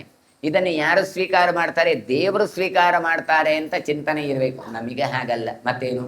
ಅಲ್ಲಿ ಹೊದ್ದಾಯಿತು, ಇನ್ನು ಹೋಮ ಮುಗಿಲಿಲ್ವಾ, ಎಷ್ಟು ಆಹುತಿ ಬಾಕಿ ಉಂಟು, ಎಷ್ಟು ದ್ರವ್ಯಗಳು ಖಾಲಿ ಆಯಿತೋ ಏನೋ, ಸಮಿದೆ ಮುಗಿದೋಯ್ತೋ ಏನೋ, ಅದು ಸರಿ ಉಂಟೋ ಇಲ್ವೋ ಅಂತ ಬೇರೆದ್ದೆಲ್ಲ ಆಲೋಚನೆ ಆಗುತ್ತೆ. ನಾನು ಅದಕ್ಕೋಸ್ಕರ ಹೇಳೋದುಂಟು, ಯಾವುದು ಬೇಕಾದರೂ ತಪ್ಪಲಿ, ದೇವರು ಮಾತ್ರ ತಲುಪದೇ ಇರಲಿ, ತಲೆಯಲ್ಲಿ ದೇವರದ್ದು ಚಿಂತನೆ ಮಾತ್ರ ತಪ್ಪಬಾರದು. ಹೀಗೆ ಯಜ್ಞದಲ್ಲಿ ಆಹುತಿ ಕೊಡುವಂಥದ್ದು ಯಾರಿಗೆ ಕೇಳಿದರೆ ಭಗವಂತ. ಹಾಗಾಗಿ ಹೇಳ್ತೇನೆ, ಮಂತ್ರಾಹುತಿಗಳನ್ನು ಕೊಡುವ ಮೂಲಕ ನಮ್ಮ ಆತಿಥ್ಯವನ್ನು ನೀನು ಸ್ವೀಕರಿಸು. ತ್ವಮಸ್ಯ ಮಂತ್ರಂ ಪೂತಸ್ಯ ಪಾದ್ಯಂ ಪದ್ಯಸ್ಯ ಭಾಜನಂ ಅತಿಥ್ಯಸ್ತ್ವಂ ಹಿ ಮಂತ್ರೋಕ್ತಂ ಸದ್ಯ ಆಗತಃ. ನೋಡಿ, ಮಂತ್ರಗಳಿಗೆ, ಪವಿತ್ರವಾದ ಮಂತ್ರಗಳು ಎಷ್ಟು ಮಹತ್ವವನ್ನು ಕೊಡ್ತಾರೆ ಅಂತ ನೋಡಿ. ಈ ಮಂತ್ರಗಳನ್ನು ಯಾರೂ ಬರೆದದ್ದಲ್ಲ, ಭಗವಂತನೇ ಸ್ವತಃ ಬರೆದದ್ದು. ಹೇಗೆ ಭಗವಂತ ನಿತ್ಯನೋ ಮಂತ್ರಗಳೂ ನಿತ್ಯ. ಈ ಪವಿತ್ರವಾದ ಮಂತ್ರಗಳಿಂದ ಇದ್ದದ್ರಲ್ಲೇ ಭಗವಂತನನ್ನು ನಾವು ತಿಳ್ಕೊಳ್ಳಿಕ್ಕಾಯ್ತು. ಆದರೆ ಅವುಗಳನ್ನೆಲ್ಲ ನಿಯಾಮಕ ಯಾರು ಕೇಳಿದ್ರೆ ಭಗವಂತ. ಮಂತ್ರ ಬಂದದ್ದೆಲ್ಲಿಂದ? ಮಂತ್ರ ಹೇಳಿದ್ದಲ್ಲ, ಮಂತ್ರ ಇದ್ದದ್ದು ಅವನ ತಲೆಯಲ್ಲಿತ್ತು. ಪ್ರಳಯ ಕಾಲದಲ್ಲಿ ಅವ ಇನ್ನೊಬ್ಬರಿಗೆ ಹೇಳಿದ. ಮೊದಲು ಹೇಳಿದ್ದು ಚತುರ್ಮುಖನಿಗೆ ಪಾಠ ಹೇಳಿದ. ಹೀಗೆ ಇದ್ದದ್ದನ್ನು ತಿಳಿಸಿದವನು ನೀನು. ಹಾಗಾಗಿ ನಾವು ನೀಡುವ ಪಾದ್ಯಗಳಿಗೆ ನೀನೇ ಅರ್ಹ. ಹಾಗಾದ್ರೆ ಇದಂತೆ ಪಾದ್ಯಂ ಅಂತ ಹೇಳಬೇಕು. ಮಂತ್ರ ಅದು ಒಂದು ಮಂತ್ರವೇ. ಹಾಗಾದ್ರೆ ಮಂತ್ರ ಪುರಸ್ಸರವಾಗಿ ನಾವು ಕೊಡ್ತಾ ಇದ್ದೇವೆ. ಆದ್ದರಿಂದ ನೀನು ಅತಿಥಿಯಾಗಿದ್ದೀಯಪ್ಪ. ಹಾಗಾಗಿ ಯಜ್ಞದಲ್ಲಿ ಭಾಗವಹಿಸುವಂತಹ ಎಲ್ಲ ನಮ್ಮ ಸದಸ್ಯರುಗಳೆಲ್ಲ ಇದ್ದಾರೆ, ಅವರಲ್ಲಿ ಸನ್ನಿಹಿತನಾದವ ನೀನು. ಹಾಗಾಗಿ ನಮ್ಮ ಮೇಲಿನ ದಯೆಯಿಂದ ನೀನು ಬಂದಿದ್ಯಪ್ಪ ಅಂತ ಸ್ತೋತ್ರ ಮಾಡ್ತಾ ಇದ್ದಾರೆ. ಅಂದರೆ ಭಗವಂತ, ಈ ಋಷಿಗಳು ತಾವು ಯಜ್ಞ ಮಾಡ್ತಾ ಇದ್ದಾರೆ, ಅದಕ್ಕೋಸ್ಕರ ಬ್ರಹ್ಮಲೋಕಕ್ಕೆ ತಾನು ತೆರಳಿದ್ದಾನೆ. ತ್ವಮಸ್ಯ ಮಂತ್ರಂ ಪೂತಸ್ಯ ಅಂತ. ಹಾಗಾಗಿ ಮಂತ್ರ ಹೇಳಿದ್ರಿಂದ ಪಾವಿತ್ರ್ಯತೆ ಬಂತು. ಹಾಗಾಗಿ ಹಾಗೇ ಪೂಜೆ ಮಾಡೋದು ಬೇರೆ, ಮಂತ್ರ ಹೇಳಿ ಪೂಜೆ ಮಾಡೋದು ಬೇಡ. ಎಷ್ಟೋ ಜನ ಹೇಳೋದಂದ್ರು ಅದೇನು ಸಂಸ್ಕೃತದಲ್ಲಿ ಮಂತ್ರ ಹೇಳಬೇಕು ಅಂತ. ಹಾಗೇನಿಲ್ಲ, ಹಾಗೂ ಹೇಳಬೇಕು. ದೇವರೇ ನಿನಗೆ ಕೊಡುಗೆ ಕೊಡ್ತೇನೆ, ದೇವರೇ ನಿನಗೆ ಸ್ನಾನ ಮಾಡ್ತೇನೆ ಅಂತಲೂ ಹೇಳ್ಬೋದು. ಆ ಭಾವವೂ ಪ್ರಧಾನವೇ. ಆದರೂ ಕೂಡ ಮಂತ್ರ ಹೇಳಿ ಮಾಡಿದರೆ ಅದಕ್ಕೊಂದು ತೂಕ ಜಾಸ್ತಿ. ಯಾಕೆ? ಮಂತ್ರಕ್ಕೆ ಒಂದು ಸಾಮರ್ಥ್ಯ ಇದೆ. ಅದನ್ನೇ ಹೇಳಿದಲ್ಲ, ಮಂತ್ರಾಧೀನಂತು ದೈವತಂ. ದೇವತೆಗಳು ಮಂತ್ರದ ಅಧೀನ. ಹಾಗಾಗಿ ಅಂತಹ ಮಂತ್ರಕ್ಕೆ ಅಷ್ಟು ಮಹತ್ವ ಉಂಟು. ಹಾಗಾಗಿ ಇವತ್ತು ಬ್ರಾಹ್ಮಣರಿಗೆ ಇರ್ಬೋದು, ವೇದಗಳಿಗೆ ಎಲ್ಲರಿಗೂ ಕೂಡ ಕಾರಣ ಏನು ಕೇಳಿದರೆ ಈ ಭಗವಂತ. ಈ ಭಗವಂತ ಇದ್ದದ್ದಕ್ಕೋಸ್ಕರ ಆ ಮಂತ್ರಕ್ಕೆ ಬೆಲೆ, ಆ ಮಂತ್ರ ಇದ್ದದ್ರಿಂದ ಬ್ರಾಹ್ಮಣರಿಗೆ ಬೆಲೆ. ಅದಕ್ಕೋಸ್ಕರ ಹೇಳ್ತಾ ಇದ್ದಾರೆ, ಇಷ್ಟೆಲ್ಲ ನೀನು ಇದ್ದದ್ದು ಯಾಕೆ ಇವತ್ತು ಬಂದಿದ್ದಿ? ಅಂತಹ ಕಾಲನೇಮಿಯನ್ನು ವಧೆ ಮಾಡಿ ಬ್ರಹ್ಮಲೋಕಕ್ಕೆ ಯಾಗಿ ಬಂದಿದ್ದಿ ಕೇಳಿದ್ರೆ, ಅದ್ಯ ನಮ್ಮ ಮೇಲೆ ನೀನು ಅನುಗ್ರಹ ಮಾಡುವುದಕ್ಕೋಸ್ಕರ ಬಂದಿದ್ದೀಯಪ್ಪ. ತ್ವಯಿ ಯೋದ್ಧುಂ ಗತೆ ವಿಷ್ಣೋ ನ ಪ್ರಾವರ್ತಂತನಃ ಕ್ರಿಯಾ ಅವೈಷ್ಣವಸ್ಯ ಯಜ್ಞಸ್ಯ ನಹಿ ಕರ್ಮ ವಿಧೀಯತೆ. ಆಗ ಇವರು ಮತ್ತೆ ಹೇಳ್ತಾ ಇದ್ದಾರೆ, ವಿಷ್ಣುವೇ, ನೀನು ಯುದ್ಧಕ್ಕೆ ಅಭಿಮುಖವಾಗಿ ನೀನು ಈ ಲೋಕದಿಂದ ನೀನು ಅದೃಶ್ಯವಾಗಿ ತೆರಳಿದ. ಆಗ ನಮ್ಮ ಏನೆಲ್ಲ ಕ್ರಿಯೆ ಉಂಟಲ್ಲ, ಆ ಪ್ರವೃತ್ತಿ ಉಂಟಲ್ಲ, ಅದು ಸರಿಯಾಗಿ ಆಗಿರಲಿಲ್ಲ. ಹಾಗಾದರೆ ಯಾವಾಗ ಪೂರ್ತಿ ಆಯಿತು ಗೊತ್ತಾ? ನಾವು ಈಗ ಯಾಗವನ್ನು ಮಾಡ್ತಾ ಇದ್ದೇವೆ. ಆ ಯಾಗದ ಸಂಪನ್ನಕ್ಕೋಸ್ಕರ ನೀನೇನು ಬಂದಿದ್ದೀಯಲ್ಲ, ವಿಷ್ಣುವಿನ ಸ್ಮರಣೆಯೇ ಯಜ್ಞದ ಸರಿಯಾದ ಕರ್ಮ ಅಂತ ವಿಧಿಸಲ್ಪಡುತ್ತೆ. ಹಾಗಾಗಿ ಯಜ್ಞ ಪೂರ್ತಿ ಆಗಬೇಕು ಅಂತ ಕೇಳಿದರೆ ಅವೈಷ್ಣವಸ್ಯ ಯಜ್ಞಸ್ಯ ನಹಿ ಕರ್ಮ ವಿಧೀಯತೆ.